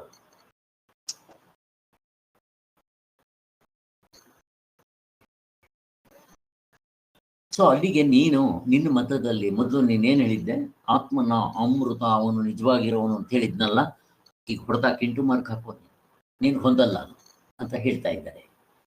ಮತ್ತೇನೆಂದರೆ, ಕೃತಕವಾಗಿ ಅಮೃತವು, ಅದರ ಸ್ವಭಾವವು ಕೃತಕವಾಗಿ ಅಮೃತವಾಗಿರುತ್ತದೆ. ಅದು ನಿಶ್ಚಲವಾಗಿ ಅಮೃತ ಸ್ವಭಾವದಿಂದ ಹೇಗೆ ನಿಂತುಕೊಳ್ಳುವುದು? ಅದಾಗೋದಿಲ್ಲ. ನಿನ್ನ ಮತದಲ್ಲಿ ಅಮೃತನ ಕ್ಯಾನ್ಸಲ್ ಮಾಡ್ಕೋಬೇಕು. ಮತ್ತೇನು ಅಂತ ಅನ್ಬೇಕು? ವಿಷ ಅಂತ ಮಾಡ್ಕೋಬೇಕು. ಮತ್ತೆ ಯಾತಿಗೆ ತಿಳ್ಕೊಬೇಕು ನಿನ್ನ ಮಾತನ? ಮತ್ತೆ ನೀನೇನು ದೊಡ್ಡದಾಗಿ ಮೀಸೆ ತಿರುಗಿಸ್ತಾ ಇದೀಯಾ? ಏನೇನು ಉಪಯೋಗ? ನಮ್ಮದ್ರಲ್ಲಿ ನೋಡಿ, ಅಟ್ಲೀಸ್ಟ್ ನೀನು ಆನಂದವಾಗಿ ಇರ್ತೀಯ, ಸಾಯಲ್ಲ, ಹುಟ್ಟಲ್ಲ, ಬದಲಾವಣೆ ಆಗೋದಿಲ್ಲ. ಆದ್ದರಿಂದ ಆತ್ಮನಿಗೆ ಹುಟ್ಟೆಂಬ ವಾದಿಯ ಮತದಲ್ಲಿ ಆತ್ಮನು ಹುಟ್ಟುತ್ತಾನೆ ಅನ್ನೋದರಲ್ಲಿ ಹೊಂದೋದಿಲ್ಲ. ನೋಡ್ರಿ, ಇಲ್ಲಿ ಕ್ಲೀನಾಗಿ ಶಂಕರಾಚಾರ್ಯ ಬರೆದಿದ್ದಾರೆ. ಹೇಗೂ ಅಜವೆಂಬುದು ಅಜವೆಂಬುದು ಇಲ್ಲವೇ ಇಲ್ಲ, ಇವೆಲ್ಲವೂ ಮರ್ತವೆ. ಆದ್ದರಿಂದ ಆ ಮತದಲ್ಲಿ ಮೋಕ್ಷವೇ ಇಲ್ಲ ಅಂತ ಆಗ್ಬಿಡುತ್ತೆ. ನಿನ್ನ ಮತದಲ್ಲಿ ನೀನು ದ್ವೈತ ಸರಿ, ನಿಮಗೆ ವ್ಯವಹಾರವೂ ದ್ವೈತ, ಪರಮಾರ್ಥವೂ ದ್ವೈತ, ಮತ್ತು ವ್ಯತ್ಯಾಸ ಏನೇ? ಆದ್ದರಿಂದ ನಿನ್ನ ಮತಕ್ಕೆ ಇದು ಯಾವುದು ಹೊಂದೋದಿಲ್ಲ. ಮತ್ತೇನು ನೀನು ಮೋಕ್ಷ ಅಂತೇನೋ ಇಷ್ಟುದ್ದ ಹೇಳ್ಕೊಂಡು ಹೇಳ್ತಾ ಇದ್ದಲ್ಲ, ನೀನು ಹೊಂದೋದಿಲ್ಲ. ಯಾಕೆ ಸುಮ್ಮನೆ ಮೋಕ್ಷ ದೀಕ್ಷಾ ಅಂತ ಅಂದ್ಕೊಂಡು ಸಾಧನೆ ಗೀನೆ ತಲೆ ಕೆಡ್ಸ್ಕೊತ ಇದ್ದೆ? ಬಿಟ್ಬಿಡು, ಆಸೆನೇ ಬಿಟ್ಬಿಡು. ನಿನ್ನ ಡಿಕ್ಷನರಿಲಿ ಮೋಕ್ಷನೇ ಇಲ್ಲ. ನೀನು ಕಂಡುಕೊಡೋ ಆತ್ಮದಲ್ಲೂ ದುಃಖ ಇದೆ, ಹುಟ್ಟುತ್ತೆ ಸಾಯುತ್ತೆ ಅಂದರೆ ತಿಳ್ಕೊಂಡು ಏನು ಮಾಡ್ತೀಯ? ಬಿಟ್ಬಿಡ ಅಂತ ಹೇಳ್ತಾ ಇದ್ದಾರೆ.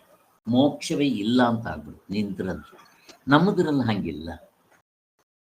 ಆದ್ದರಿಂದ ನೆಕ್ಸ್ಟ್, ಅಜಾತಿವಾದದಲ್ಲಿ ಸೃಷ್ಟಿ ಶ್ರುತಿಯ ತಾತ್ಪರ್ಯ. ನಮ್ಮ ಅಜಾತಿವಾದ ಆತ್ಮನು ಹುಟ್ಟಿಲ್ಲ, ಆತ್ಮನಿಂದ ಯಾವುದು ಹುಟ್ಟಿಲ್ಲ ಅಂತ ಅನ್ನೋದಕ್ಕೆ ಅಲ್ಲಿ ಶ್ರುತಿಗಳ ತಾತ್ಪರ್ಯ ಇದೆ. ಶ್ರುತಿ ಇದೆ, ಸಾರ್ವತ್ರಿಕ ಪೂರ್ಣ ಅನುಭವ ಇದೆ, ಎಲ್ಲವೂ ಇದೆ. ನೋಡೋಣ ಏನು ಹೇಳ್ತಾರೆ. ಅವನು ಇನ್ನೂ ಆಕ್ಷೇಪ ಬಿಡೋದಿಲ್ಲ. ಅವನೇನು ಅಷ್ಟು ಈಸಿಯಾಗಿ ಒಪ್ಕೊಳ್ಳೋದಿಲ್ಲ. ಅವನದೇನು ಇನ್ನೇನು ಆಕ್ಷೇಪ? ಒಂದು ಇಷ್ಟೆಲ್ಲ ಆದ್ಮೇಲೆ ಯಾರ್ದು? ಅದ್ವೈತಿಗಳದು ಅಥವಾ ಬ್ರಹ್ಮವಾದಿಗಳು ಅಂತ ಹೇಳಿದ್ವಲ್ಲ, ಅವ್ರದ್ದು ಇನ್ನೂ ಆಕ್ಷೇಪ ಕೇಳ್ತಾನ ಅವನು. ಏನಂತ ಅವನ ಆಕ್ಷೇಪ? ಅವನ ಪ್ರಶ್ನೆ? ಅಲ್ಲಪ್ಪ, ನಿಮ್ಮ ಮಾತಲ್ಲಿ ನೀವು ಹೇಳ್ದಂಗೆ ಆತ್ಮನು ಹುಟ್ಟಿಲ್ಲ, ಆತ್ಮನಿಂದ ಯಾವುದು ಹುಟ್ಟಿಲ್ಲ, ಕರೆಕ್ಟ್.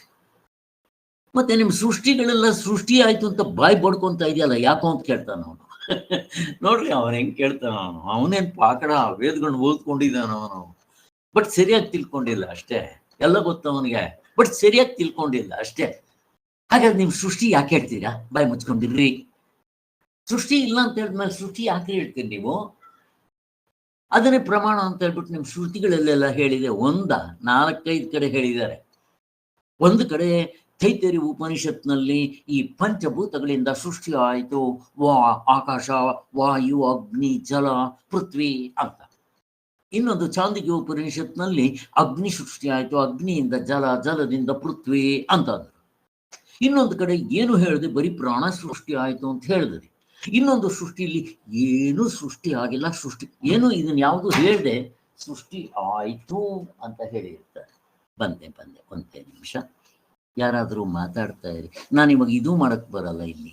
ನಾನು ಇವಾಗ ಮುಟ್ಟಿದ್ರೆ ಹೋಗ್ಬಿಡುತ್ತೆ. ನೀವೇನೋ ಸ್ವಲ್ಪ ಮಾತಾಡ್ತಾ ಇರಿ, ನಾನು 1 ನಿಮಿಷ ನಾನು ಬರ್ತೇನೆ, ಮತ್ತೆ ನಾನೇ ಹರೋ ಅಂತೀನಿ. ಇನ್ನು ನಾನೇನು ಮಾಡಿದ್ರು ಇದು ಹೆಚ್ಚು ಕಡಿಮೆ ಹೊರಟೋಗುತ್ತೆ. ಕೊಡ್ರಾಜ್ ಇಲ್ಲಿ ಕಳ್ಸಿ. ಇಲ್ಲ ಕೊಡುದು ಪರವಾಗಿಲ್ಲ.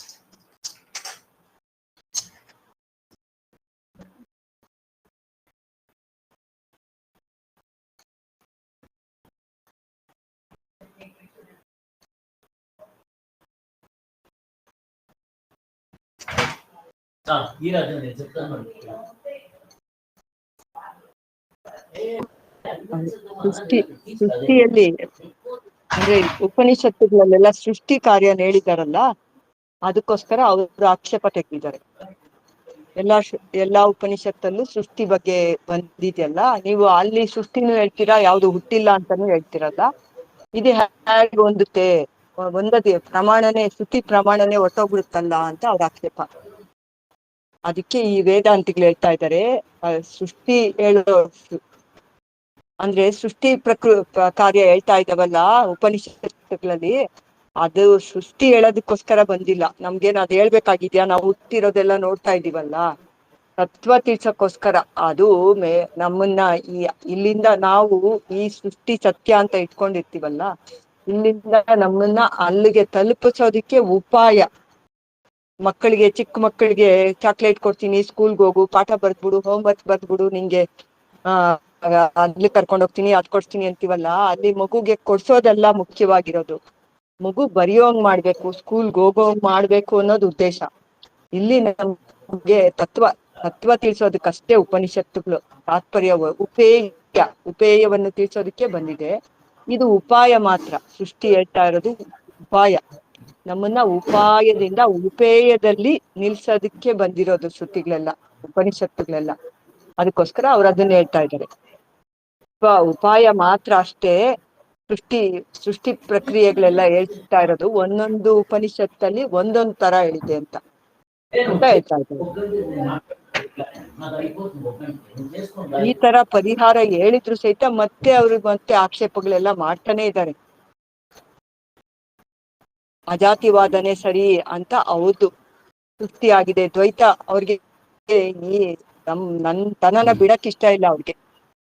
ಆ ಅದ್ವೈತದಲ್ಲಿ ಏನು ಇರೋದಿಲ್ವಲ್ಲ, ನಾನು ಅನ್ನೋದು ಪ್ರಮಾತ್ರನ ಬಿಡ್ಬೇಕಲ್ವಾ, ಅದು ಇಷ್ಟ ಇಲ್ಲ ಅವ್ರಿಗೆ. ಅದಕ್ಕೆ ಆ ಸೃಷ್ಟಿನ ಭದ್ರವಾಗಿ ಇಟ್ಕೊಂಡಿದ್ದಾರೆ. ಅದಕ್ಕೋಸ್ಕರ ಆ ಉಪನಿಷತ್ತುಗಳಲ್ಲಿ ಸೃಷ್ಟಿ ಪ್ರಕ್ರಿಯೆ ಇದೆಯಲ್ಲ, ಹೊಂದೋದಿಲ್ಲ, ನೀವ್ ಹೇಳ್ತಾ ಇದ್ದೀರಾ, ಪ್ರಮಾಣ ಆಗೋದಿಲ್ಲ ಸೃಷ್ಟಿಗಳೆಲ್ಲ ಉಪನಿಷತ್ತು ಅಂತ ಆಕ್ಷೇಪ ತೆಗೆದಿದ್ದಾರೆ. ಜೈ ಶ್ರೀರಾಮ್. ಈಗ ಅವನ ಆಕ್ಷೇಪ ಏನು ಅಂತಂದ್ರೆ, ನೀವು ಆತ್ಮ ಹುಟ್ಟಿಲ್ಲ, ಆತ್ಮನಿಂದ ಏನು ಹುಟ್ಟಿಲ್ಲ ಅಂತಂದ್ರೆ ನಿಮ್ಮ ಶ್ರುತಿಗಳು ಬಾಯಿ ಬಡ್ಕೊಂತ ಇದೆಯಲ್ರಿ. 4 ಉಪನಿಷತ್ತುಗಳೆಲ್ಲ ಅದನ್ನು ಹೇಳ್ತಾ ಇದೆ, ಸೃಷ್ಟಿ ಇದಕ್ಕೆ ಏನು ಹೇಳ್ತೀರಾ ಅಂತ ಅವನು. ನಮ್ಗೆ ಉತ್ತರ ಗೊತ್ತಿದ್ದು, ಬೇರೆಯವ್ರು 3 ಜನ ಬಿತ್ತವ್ರು, ನೀವು 3 ಜನ ಇದ್ದೀರಲ್ಲ, ಹೇಳಿ ಯಾರಾದ್ರು ಯಾಕಮ್ಮ ಸೃಷ್ಟಿ ವಿಚಾರ ಹೇಳ್ತಾ ಇದ್ದೀನಿ. ಇಷ್ಟೊತ್ತು ನಿಮ್ಗೆ ಗೊತ್ತಾಗಿರುತ್ತೆ, ನಾನು ಸುಮ್ಮನೆ ಕೇಳ್ತಾ ಇದ್ದೆ. ಹಲೋ, ಕಲ್ಪನಾ ಅವರು ಅಥವಾ ವಿಶಾಲ ಅವರು, ಮೀನಮ್ಮ, ಯಾರಾದರೂ ಹೇಳಿ ಸೃಷ್ಟಿ ವಿಚಾರ ಹೇಳಿದೀಯ ಇಲ್ವೋ, ಮತ್ತೆ ಯಾಕೆ ಹೇಳಬೇಕು ಅಂತ ಅವನು ಕೇಳ್ತಾನೆ. ನಮ್ಗೆ ಉತ್ತರ ಗೊತ್ತು, ಅದಕ್ಕೆ ಕೇಳ್ತಾ ಇದ್ದೀನಿ. ಹೇಳಿ ನೀವು ನೋಡೋಣ, ಯಾರಾದ್ರು. ನಾನು ಯಾರನ್ನು ದ್ವೈತ ಭಾವನೆ ಕಳೆದು ಅದ್ವೈತದ ಕಡೆಗೆ ಕರ್ಕೊಂಡು ಹೋಗ್ಬೇಕು ಅಂದ್ರೆ ಇದನ್ನ ತಿಳಿಸ್ಬಿಟ್ಟು ಮತ್ತೆ ಇದನ್ನು ಇಲ್ಲ ಅಂತೇಳಿ ಆ ಕಡೆ ಕರ್ಕೊಂಡು ಹೋಗ್ಬೇಕು ಅಂತಾನೆ. ಫಸ್ಟ್ ಇರೋದನ್ನ ತಿಳಿಸ್ಬೇಕಲ್ಲ ಸರ್, ಯಾವ್ದು ನಾವು ಭ್ರಮಿಸ್ತಾ ಇದೀವೋ ಇದೆಲ್ಲ ಇದೆ ಅಂತೇಳಿ ಅದ್ರ ಬಗ್ಗೆ ಹೇಳ್ಬಿಟ್ಟು ಮತ್ತೆ ಇದನ್ನು ಸುಳ್ಳು ಅಂತೇಳಿ ಕರ್ಕೊಂಡು ಹೋಗೋದಕ್ಕೆ ಅದನ್ನೆಲ್ಲ ಹೇಳಿದ್ದಾರೆ. ದ್ವೈತ ತಿಳಿಸ್ಬಿಟ್ಟು ಆಮೇಲೆ ಅದ್ವೈತದ ಕಡೆ ಕರ್ಕೊಂಡು ಹೋಗೋದು. ಇನ್ನು ಯಾರಾದರೂ ಹೇಳಿ, ಆ್ಯಡ್ ಮಾಡಿ ಅದಕ್ಕೆ. ಇನ್ನು ಯಾರಾದರೂ ಸೇರಿಸ್ತೀರ ಅದಕ್ಕೆ? ಸೃಷ್ಟಿ ಪ್ರಕ್ರಿಯೆಗಳು ಹೇಳ್ತಾ ಇರೋದು ಉಪಾಯ ಮಾತ್ರ ಸಾಕು. ಆ ಉಪಾಯ ಮಾಡಿರೋದು ಯಾಕಪ್ಪ ಅಂದ್ರೆ ಉಪೇಯವನ್ನು ತಿಳಿಸೋದಿಕ್ಕೆ. ಉಪೇಯ ಅಂದ್ರೆ ನಮ್ಮ ಸ್ವರೂಪ, ಆ ಆತ್ಮ ಸ್ವರೂಪನ ತಿಳಿಸೋದಕ್ಕೋಸ್ಕರ ಇದು ಉಪಾಯ ಮಾತ್ರ ಸರ್. ಸತ್ಯ ಅಂತ ಇಟ್ಕೊಂಡ್ರೆ ಆಗದೇ ಇಲ್ಲ ಸರ್ ನಮ್ಗೆ. ಅದ್ವೈತದಲ್ಲಿ ಮೋಕ್ಷನೇ ಆಗೋದಿಲ್ಲ. ಅದಕ್ಕೋಸ್ಕರ ಇದು ಉಪಾಯ ಮಾತ್ರ ಅಂತ. ಇಲ್ಲಿ ಹಿಂದೆ ಕೂಡ ಇದ್ರ ಬಗ್ಗೆ ಚರ್ಚೆ ಆಯ್ತು. ಅಂದ್ರೆ ಈಗ ಬೇಕಾದಷ್ಟು ಉಪಾಯಗಳನ್ನ ಶಾಸ್ತ್ರದಲ್ಲಿ ಹೇಳ್ತಾ ಬರುತ್ತೆ. ಅನೇಕ ಉಪಾಯಗಳು, ಒಂದಲ್ಲ ಎರಡಲ್ಲ. ಮುಂದಕ್ಕೆ ಹೇಳ್ತಾರೆ ಯಾವ ಉಪಾಯಗಳು ಅಂತ, ಅದನ್ನು ಕೂಡ ಇವಾಗ ಇದು ಅವಸ್ಥಾತ್ರ ಪ್ರಕ್ರಿಯೆ, ಅದು ಒಂದು ಉಪಾಯವೇ. ಪಂಚಕೋಶ ಪ್ರಕ್ರಿಯೆ, ಸೃಷ್ಟಿ ಪ್ರಕ್ರಿಯೆ, ಕಾರ್ಯಕಾರಣ ಪ್ರಕ್ರಿಯೆ, ಇವೆಲ್ಲ ಉಪಾಯಗಳೇ. ಉಪಾಯಗಳು ಅನೇಕ, ಬಟ್ ಒಂದೇ ತತ್ವವನ್ನು ತಿಳಿಸೋದಿಕ್ಕೆ ಉಪಯೋಗಿಸ್ಕೊತಾ ಇದ್ದಾರೆ. ಅಲ್ಲಿ ತತ್ವ ಬೇರೆ ಬೇರೆ ಇಲ್ಲ. ಬೇರೆ ಬೇರೆ ಉಪಾಯಗಳಿಂದ ಬೇರೆ ತತ್ವ ತಿಳ್ಕೊಂತಾನಂದ್ರೆ ಅದು ಒಂದೋದಿಲ್ಲ. ಅದ್ವೈತ ತತ್ವ ಇದು ಇರೋದು ಒಂದೇ. ಹಾಗೆ ಅದಕ್ಕೋಸ್ಕರ ಇದು ಮತ್ತೆ ತಿರ್ಗ ಅವನು ಪ್ರಶ್ನೆ ಕೇಳಿದ್ದ, ಇಲ್ಲ ಸ್ವಾಮಿ ಅದು ಧ್ಯಾನ ಮಾಡೋದಕ್ಕೋಸ್ಕರ ಹೇಳಿದ್ದಾರೆ ಅಂದಾಯ್ತು. ಏನ್ ಮಾಡ್ತೀಯ ಧ್ಯಾನ ನಿನ್ ಮಖ? ಒಂದೊಂದರಲ್ಲಿ ಒಂದೊಂದ್ ಥರ ಸೃಷ್ಟಿ ಹೇಳಿದೆ ಅಂತ ಹೇಳ್ತೀರಾ. ಅದನ್ನ ಧ್ಯಾನ ಮಾಡಿದ್ರೆ ನೀನು ಕಲಹ ಬರುತ್ತೆ, ನಿನ್ಗೆ ಇನ್ನೂ ಇದಾಗುತ್ತೆ. ಸೃಷ್ಟಿ ಆಗಿದೆ ಅಂದ್ರೆ ಮತ್ತೆ ನೀನು ಸೃಷ್ಟಿ ಸಾಯ್ಬೇಕಾಗತ್ತೆ. ಅದಕ್ಕೋಸ್ಕರ ಅದನ್ನ ಧ್ಯಾನ ಮಾಡ್ಬೇಕಂತೆ. ಏನ್ ಧ್ಯಾನ ಮಾಡ್ತೀಯ? ಒಂದೊಂದ್ರಲ್ಲಿ ಒಂದೊಂದ್ ಥರ ಹೇಳಿದ್ದಾರೆ. ಅದಕ್ಕೆ ಸೃಷ್ಟಿ ಮುಖ್ಯ ಅಲ್ಲ, ಏನಾದ್ರೂ ಮಾಡಿ ನಿನ್ನ ಪರಮಾತ್ಮ ತತ್ವದಲ್ಲಿ ನಿಲ್ಲಿಸ್ಬೇಕು ಅನ್ನೋ ಉಪಾಯಗಳ ಅನೇಕ. ಅದಕ್ಕೋಸ್ಕರ ಬೇರೆ ಬೇರೆ ಹೇಳಿದ್ದಾರೆ. ಅದಕ್ಕೆ ಯಾವುದು ಇಲ್ಲ. ಮತ್ತು ನೀನು ಅದನ್ನು ಧ್ಯಾನ ಮಾಡಬೇಕು ಅಂದ್ರೆ ಇದ್ದಿದ್ದು ಜಗಳ ಬರುತ್ತೆ. ಈಗ ಇನ್ನೊಂದು ಹೇಳಿದ್ರು ಇದೇ ಥರನೇ, ಇಲ್ಲಿ ಒಂದು ಸೃಷ್ಟಿ, ಇನ್ನೊಂದು ಕಲಹ ಅಂತ ಹೇಳ್ತಾರೆ. ಸೊ ನಮ್ಮ ಇಂದ್ರಿಯಗಳಲ್ಲಿ ಕರ್ಮೇಂದ್ರಿಯಗಳು, ಜ್ಞಾನೇಂದ್ರಿಯಗಳು, ಈ ಅಂತಃಕರಣವಾದ ಒಟ್ಟು 19 ಮುಖಗಳಲ್ಲಿ ಯಾವನು ಶ್ರೇಷ್ಠ ಅಂತ ಪ್ರಶ್ನೆ ಎತ್ತಿದ್ರು. ಇಲ್ಲಿ ಪ್ರಾಣ ತಗೊಳ್ರಿ, ಮತ್ತೆ ಮನಸ್ಸು ಬುದ್ಧಿ ತಗೊಳ್ರಿ, ಪರವಾಗಿಲ್ಲ. ಅಹಂಕಾರ ಇರುತ್ತೆ. ಅಹಂಕಾರನೇ ಲೀಡರ್ ಇದ್ದಂಗೆ. ಈಗ ಇವರಲ್ಲಿ ಯಾರು ಶ್ರೇಷ್ಠ ಅಂತಿದ್ದಕ್ಕೆ ಒಂದೊಂದು ಉಪನಿಷತ್ನಲ್ಲೂ ಸೇಮ್ ಈ ಸೃಷ್ಟಿ ವಿಚಾರ ಹೆಂಗೆ ಹೇಳಿದ್ರು ಅಲ್ಲೂ ಕೂಡ ಬೇರೆ ಬೇರೆ ಹೇಳೋದು ಅಲ್ವಾ. ಇವರು ಬ್ರಹ್ಮದೇವನ ಹತ್ರ ಹೋದ್ರು, ಬ್ರಹ್ಮನ್ ಕುರಿತು ನಾವೇ ಶ್ರೇಷ್ಠ ಯಾರು ಅಂತಂದ್ರು. ನೀವು ಒಬ್ಬೊಬ್ರು ಬಿಟ್ಟು ಹೋಗ್ರಪ್ಪ, ಯಾರು ಬಿಟ್ಟಾಗ ಈ ಶರೀರಕ್ಕೆ ಶಕ್ತಿ ಇಲ್ದಂಗೆ ಆಗ್ಬಿಡ್ತೋ ಅವರೇ ನಿಮ್ಮಲ್ಲಿ ಮುಖ್ಯ ಅಂತಂದ್ರು, ಅದು ಗೊತ್ತಾಯ್ತು. ಇನ್ನೊಂದರಲ್ಲಿ ನೀವು ಒಬ್ಬೊಬ್ಬರೇ ಬಿಟ್ಟು ರಾಕ್ಷಸರು ಬಂದು ಇವ್ರ ಜೊತೆನಲ್ಲಿ ಸೇರ್ಕೊಂಡು ಎಲ್ಲರಿಗೂ ಕೂಡ ಆ ಕಸ ಗಲೀಜ್ನ ಅಂಟಿಸ್ದ, ಪ್ರಾಣಕ್ಕೂ ಹಂಗೆ ಅಂಟ್ಸಕ್ ಹೋದ, ಪ್ರಾಣ ಅದಕ್ಕೆ ಈಲ್ಡ್ ಆಗ್ಲಿಲ್ಲ. ಅವನು ಸ್ವಲ್ಪ ಮೇಲ್ಹಂತದಲ್ಲಿ ಇದ್ದಿದ್ದರಿಂದ ಅದಕ್ಕೋಸ್ಕರ ಪ್ರಾಣಕ್ಕೆ ಇವರೇನು ಮಾಡೋಕ್ಕಾಗಲಿಲ್ಲ. ಅದಕ್ಕೋಸ್ಕರ ಪ್ರಾಣ ಬಿಟ್ಟು ಹೋಗೋ ಥರ ಆಗಿದ ತಕ್ಷಣ ಇವರೆಲ್ಲ ಗಡಗಡ ಗಡಗಡ ಗಡ ನಡೆದ್ಬಿಟ್ರು. ಅದಕ್ಕಂತೆ ಹಿಂಗೆ ಈಗ ನೀವು ಇದನ್ನ ಯಾತಕ್ಕೆ ಹೇಳಕ್ ಬಂದಿದೆ ತರಾವರಿ ಅಂತಂತಂದ್ರೆ ಇದರ ಒಟ್ಟಿನಲ್ಲಿ ತಾತ್ಪರ್ಯ ಯಾವನ್ ಶ್ರೇಷ್ಠ ಅಂತ ತಿಳ್ಕೊಬೇಕು. ಅಲ್ಲಿ ಪ್ರಾಣನೇ ಶ್ರೇಷ್ಠ. ಅದನ್ನ ನೀವು ಧ್ಯಾನ ಮಾಡಿ ಅಂತಂದ್ರೆ ಅದನ್ನು ಧ್ಯಾನ ಮಾಡೋದ್ರಿಂದ ಅವರು ಕಲಹ ಜಗಳ ಆಡಿದ್ರು, ಇವನ್ನೆಲ್ಲ ಧ್ಯಾನ ಮಾಡಿದ್ರೆ ನಿಮಗೆ ಉಪಯೋಗ ಇದೆಯಾ ಅಂತ ಬೈದಿದ್ರು. ಹಾಗೆ ಈ ಸೃಷ್ಟಿ ಪ್ರಕ್ರಿಯೆಗಳಿಗೆ ಇದರ ತಾತ್ಪರ್ಯ ಇಲ್ಲ, ಉಪಾಯವಾಗಿ ನಿಮಗೆ ಆತ್ಮತತ್ವವನ್ನು ತಿಳಿಸೋದಕ್ಕೋಸ್ಕರ ಉಪಯೋಗಿಸ್ತಾ ಇದ್ದಾರೆ ಅಂತ. ವಿಶಾಲ ಅವರು ಸ್ವಲ್ಪ ಅರ್ಥದಲ್ಲಿ ಹಂಗೆ ಹೇಳಿದ್ರು, ನಾವಿನ್ ಸ್ವಲ್ಪ ಆಳವಾಗಿ ಡೀಟೇಲ್ ಆಗಿ ಹೇಳಿದ್ರು. ನೀವು ಮೇಲ್ಮೇಲೆ ಹೇಳಿದ್ರೆ ಅದು ಅರ್ಥ ಕರೆಕ್ಟೇ. ಹೀಗೆ ನೆಕ್ಸ್ಟ್ ಏನು ಪರಿಹಾರ, ಅದನ್ನೇ ಹೇಳಿದ್ದಾರೆ. ಅವನ ಪ್ರಶ್ನೆ ಏನು, ಯಾವುದು ಹುಟ್ಟಿದ್ದಿಲ್ಲ ಅಂತ ವಾದಿ ಮತದಲ್ಲಿ ಹೇಳಿದೆಯೋ ನೀವು, ಮತ್ತೆ ಸೃಷ್ಟಿಗಳೆಲ್ಲ ಹೇಳ್ತಾ ಇದೆಯಲ್ರಿ ನಿಮ್ಮದ್ರಲ್ಲಿ, ಏನ್ರಿ ನಿಮ್ ರಾಮಾಯಣ ಅಂತ ಅವನು ಕೇಳಿದ್ದ. ಅದಕ್ಕೆ ಶಂಕರಾಚಾರ್ಯ ಉತ್ತರ ಕೊಟ್ಟಿದ್ರು, ನಿಜನಪ್ಪ ಸೃಷ್ಟಿ ಹೇಳಿಲ್ಲ ಅಂತ ಹೇಳಿಲ್ಲ, ಆದ್ರೆ ಅದು ಗೌಣಾರ್ಥದಿಂದ ಮತ್ತೇನು ಅದಕ್ಕೆ ತಾತ್ಪರ್ಯ ಬೇರೆ ಇದೆ.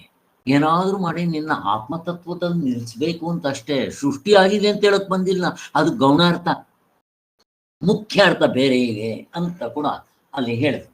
ಅದು ತತ್ವವನ್ನ ಮೆಲ್ಲಗೆ ತಂದು ತಿಳಿಸೋದಕ್ಕೆ ಉಪಾಯ ಮಾತ್ರ ಹಾಗೆ ಅಂತ ಅಲ್ಲಿ 15ನೇ ಮಂತ್ರದಲ್ಲೇ ಇದ್ರ ಬಗ್ಗೆ ಬೇಕಾದಷ್ಟು ಹೇಳಿದ್ರು. ಅದೇ ಇವಾಗ ನಾನು ಹೇಳಿದ್ನಲ್ಲ, ಅದರ ಕಲಹ ಸೃಷ್ಟಿ ಇವೆಲ್ಲ. ಮತ್ತೆ ಹೀಗೆ ಪರಿಹಾರವನ್ನು ಹೇಳಿದ್ದರು. ಈಗ ಮತ್ತೆ ತಿರ್ಗಾ ಆಕ್ಷೇಪವನ್ನ ಇಲ್ಲಿ ಎತ್ತುತ್ತಾ ಇದ್ದಾನಲ್ಲ, ಅವನ ಇಂಟೆನ್ಷನ್ ಬೇರೆ ಏನೋ ಒಂದಿದೆ, ಅದನ್ನೂ ಕೂಡ ಕ್ಲಿಯರ್ ಮಾಡ್ತಾ ಇದ್ದಾರೆ. ಅಲ್ಲೇ ಹೇಳ್ಬಿಟ್ಟಿದೆ ಆನ್ಸರ್ ಅದಕ್ಕೆ, ಆದ್ರೂ ಈಗ ಕೇಳ್ತಾ ಇರೋ intention something little bit different, ಅದನ್ನೂ ಕೂಡ ಕ್ಲಿಯರ್ ಮಾಡ್ತಾ ಇದ್ದಾರೆ ನೆಕ್ಸ್ಟ್ ಮಂತ್ರದಲ್ಲಿ. ಶ್ರುತಿಯ ಅಕ್ಷರಗಳು ಹೊಂದಿಗೆಯಾಗದೆ ವಿರುದ್ಧವಾಗಿರುವವಲ್ಲ ಅಂತ ಶಂಕೆ ಒಂದು.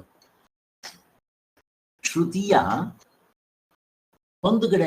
ಹೊಂದುಗಡೆಯಾಗದೆ ವಿರುದ್ಧವಾಗಿರುವುದಲ್ಲ ಅಂತ ಅವನ ಆ ಅನುಮಾನ. ಈ ಪ್ರಶ್ನೆಲ್ಲ ಅದೆತ್ತಿರೋದು, ಅವನಿಗೆ ಅದಕ್ಕೆ ಉತ್ತರ ಗೊತ್ತಿದೆ, ನಾವು ಹೇಳಿದ ಉತ್ತರ.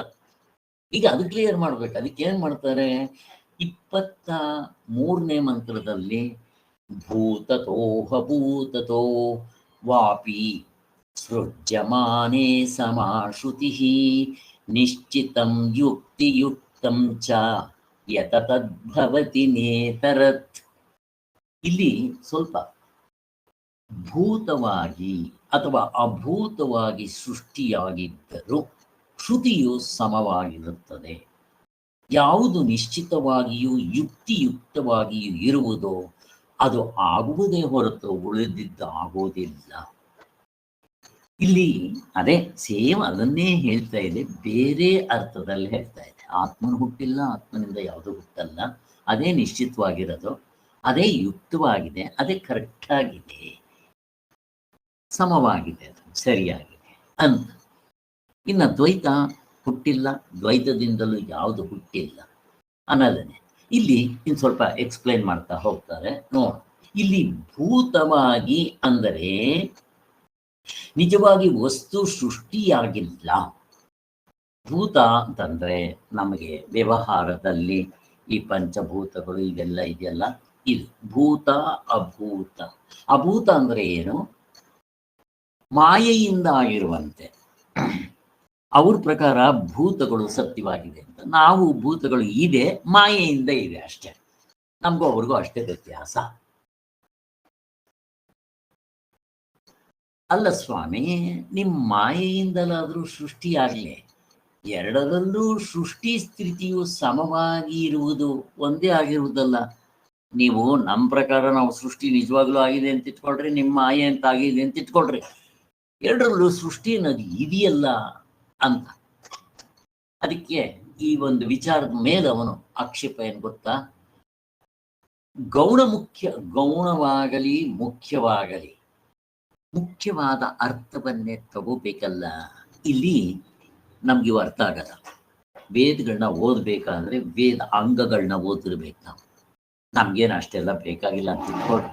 ಅದಕ್ಕೆ ವೇದಾಂಗ ಅಧ್ಯಯನ ಮಾಡಬೇಕಾದ್ರೆ ಫಸ್ಟ್ ಸಂಸ್ಕೃತ್ ಬರಬೇಕು. ವೇದಗಳನ್ನ ಓದಬೇಕಾದ್ರೆ 4 ವೇದಗಳು, 1 ವೇದ ಯಾವುದಾದ್ರೂ ಆಗಲಿ, ಅಂಗಗಳು 6 ಅಂಗಗಳು, 6 ಅಂಗಗಳನ್ನ ನಾನು ಅಧ್ಯಯನ ಮಾಡಬೇಕು. ನನಗೆ ವ್ಯಾಕರಣ, ನಿರುಕ್ತಿ, ಛಂದಸ್ಸು, ಮತ್ತೆ ಅದರಲ್ಲಿ ಗ್ರಾಮರು. ವ್ಯಾಕರಣ ಅಂದರೆ ಗ್ರಾಮರ್ರೇ. ಆಮೇಲೆ ಏನೋ ಶಾಸ್ತ್ರ, ಅದಕ್ಕೆ ಏನಂತಾರಪ್ಪ, ಏನು ಹೇಳ್ತಾರೆ ಅದಕ್ಕೆ, ಜಾತಕ ತೋರಿಸೋದಕ್ಕೆಲ್ಲ ಏನಂತಾರೆ, ಏನು ಹೇಳ್ತಾರೆ ಯಾರಾದ್ರು? ಜ್ಯೋತಿಷ್ಯ. ಈಗ ಇನ್ನೊಂದಿದೆ.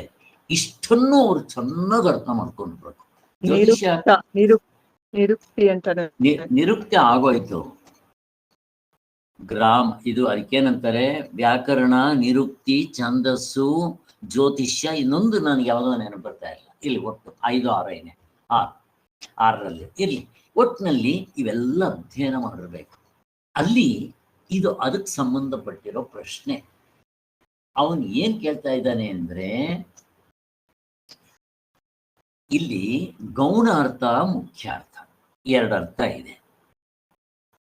ಇಲ್ಲಿ ನೀವೇನ್ ಹೇಳ್ತೀರಾ, ಸೃಷ್ಟಿ ಆಯ್ತು ಅಂದ್ರೆ ಗೌಣ ಅರ್ಥ ಅಂತ ಹೇಳ್ತೀರಾ. ಅದು ನಿಜವಾಗ್ಲೂ ಆಗಿಲ್ಲ. ನಮ್ಗೆ ಆತ್ಮನ್ ತಿಳಿಸೋದಕ್ಕೋಸ್ಕರ ಅದ್ರ ಮುಖ್ಯ ಅರ್ಥ ಬೇರೆ ಇದೆ. ಅದನ್ನ ತಿಳಿಸೋದಕ್ಕೋಸ್ಕರ ಗೌಣವಾಗಿ ಸೃಷ್ಟಿ ಆಗಿದೆ, ಮತ್ತೆ ಇವರು ಇಂದ್ರಿಯಗಳು ಇವರೆಲ್ಲ ಜಗಳ ಆಡಿದ್ರು ಅಂತಿದೆ ಅಂತ ನೀವು ಹೇಳ್ತೀರಾ. ಬಟ್ ನಮ್ಮ ಪೂರ್ವ ಮೀಮಾಂಸಕರ ಪ್ರಕಾರ ಈ 6 ಅಂಗಗಳಲ್ಲಿ ಮುಖ್ಯವಾದ ಅರ್ಥ ಹಿಡ್ಕೋಬೇಕು. ಗೌಣ ಅರ್ಥ, ಮುಖ್ಯ ಅರ್ಥ ಹೇಳಿದಾಗ ಮುಖ್ಯ ಅರ್ಥವನ್ನು ಇಟ್ಕೋಬೇಕು ಅಂತ ಹೇಳಿದ್ದಾರಲ್ಲ, ಅದಕ್ಕೆ ಏನು ಹೇಳ್ತೀರಾ ಅಂತ ಒಂದು ಪ್ರಶ್ನೆ ಅಲ್ಲ ಹಂಗೆ ಎತ್ತುತ್ತಾ ಇದ್ದಾನೆ ಅವನು. ಆದ್ದರಿಂದ ಮುಖ್ಯವಾದ ಅರ್ಥದಲ್ಲೇ ಶಬ್ದಾರ್ಥವೆಂದು ತಿಳಿಯುವುದು ಯುಕ್ತವಲ್ಲವೇ? ಅದಕ್ಕೆ ಇವರು ಶಂಕರಾಚಾರ್ಯರು, ಇವರು ಇವನ್ ಮೀಡಿಸಿರೋರು ಶಂಕರಾಚಾರ್ಯರು. ಏನು ಕಡಿಮೆ ಇದ್ರ, ಎಲ್ಲ ಗೊತ್ತವರಿಗೆ. ಏಕೆಂದರೆ ಬೇರೆ ಬಗೆಯ ಸೃಷ್ಟಿಯೇ ಇಲ್ಲ.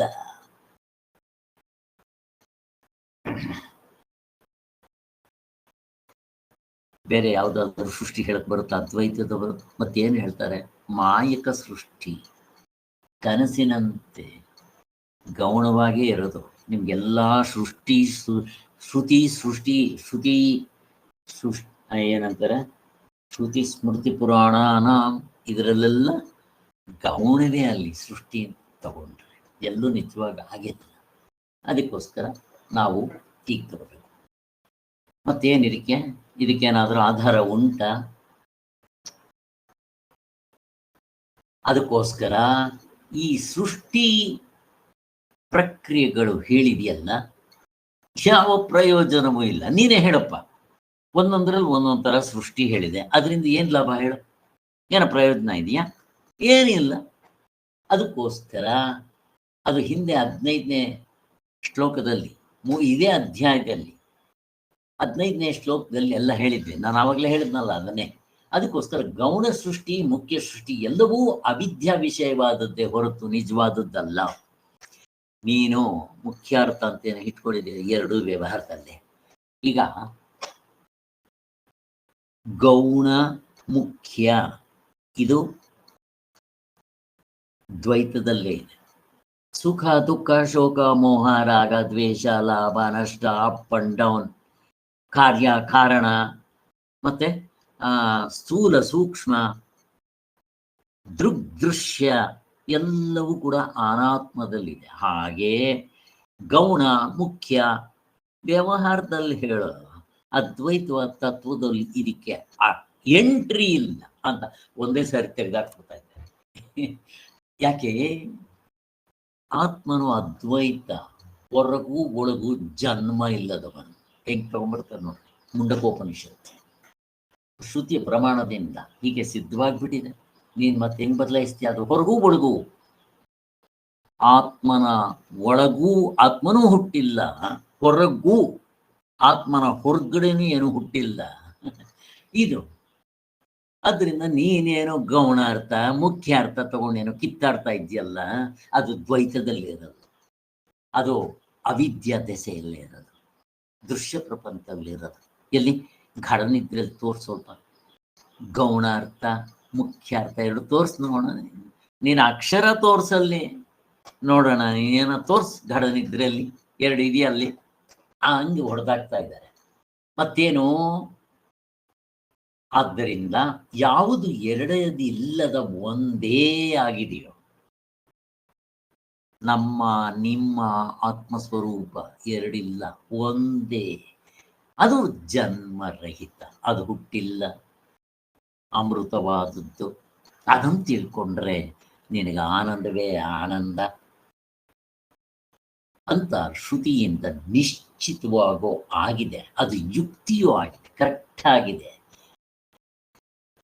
ಹಿಂದೆ ಶ್ಲೋಕದಲ್ಲಿ ಹೇಳಿದಷ್ಟೇ ಅದೇ ಶ್ರುತ್ಯರ್ಥವಾಗುವುದೇ ಹೊರತು ನೀನು ಹೇಳ್ತೀಯಲ್ಲ ಗೌಣಾರ್ಥ ಮುಖ್ಯಾರ್ಥದಲ್ಲಿ ಗೌಣಾರ್ಥ ತಗೋಬಾರ್ದು, ಮುಖ್ಯಾರ್ಥ ತಗೋಬೇಕು ಅಂತ.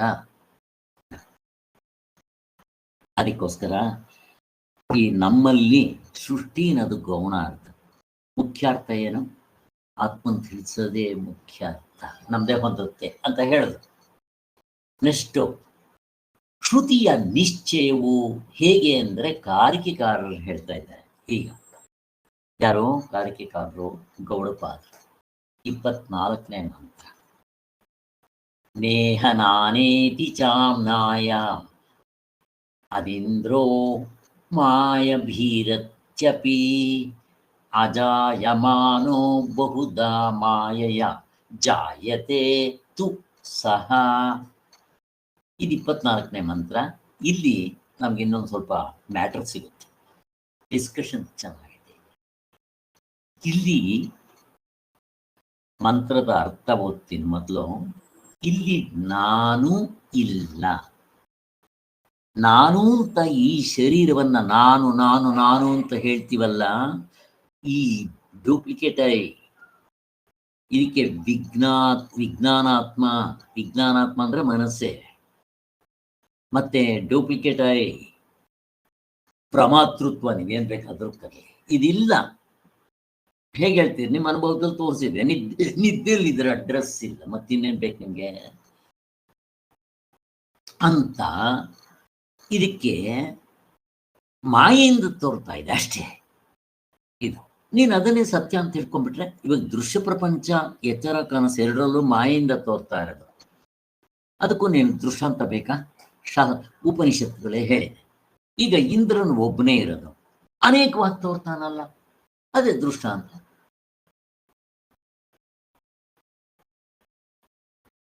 ಅವನು ಬಹುಪ್ರಕಾರವಾಗಿ ಮಾಯೆಯಿಂದ ಹುಟ್ಟುತ್ತಾನೆ. ನೋಡ್ರಿ ಎಷ್ಟು ಚೆನ್ನಾಗಿದೆ. ಇಂದ್ರ ಒಬ್ಬನೇ ಅನೇಕವಾಗಿ ಹುಟ್ಟುತ್ತಾನೆ.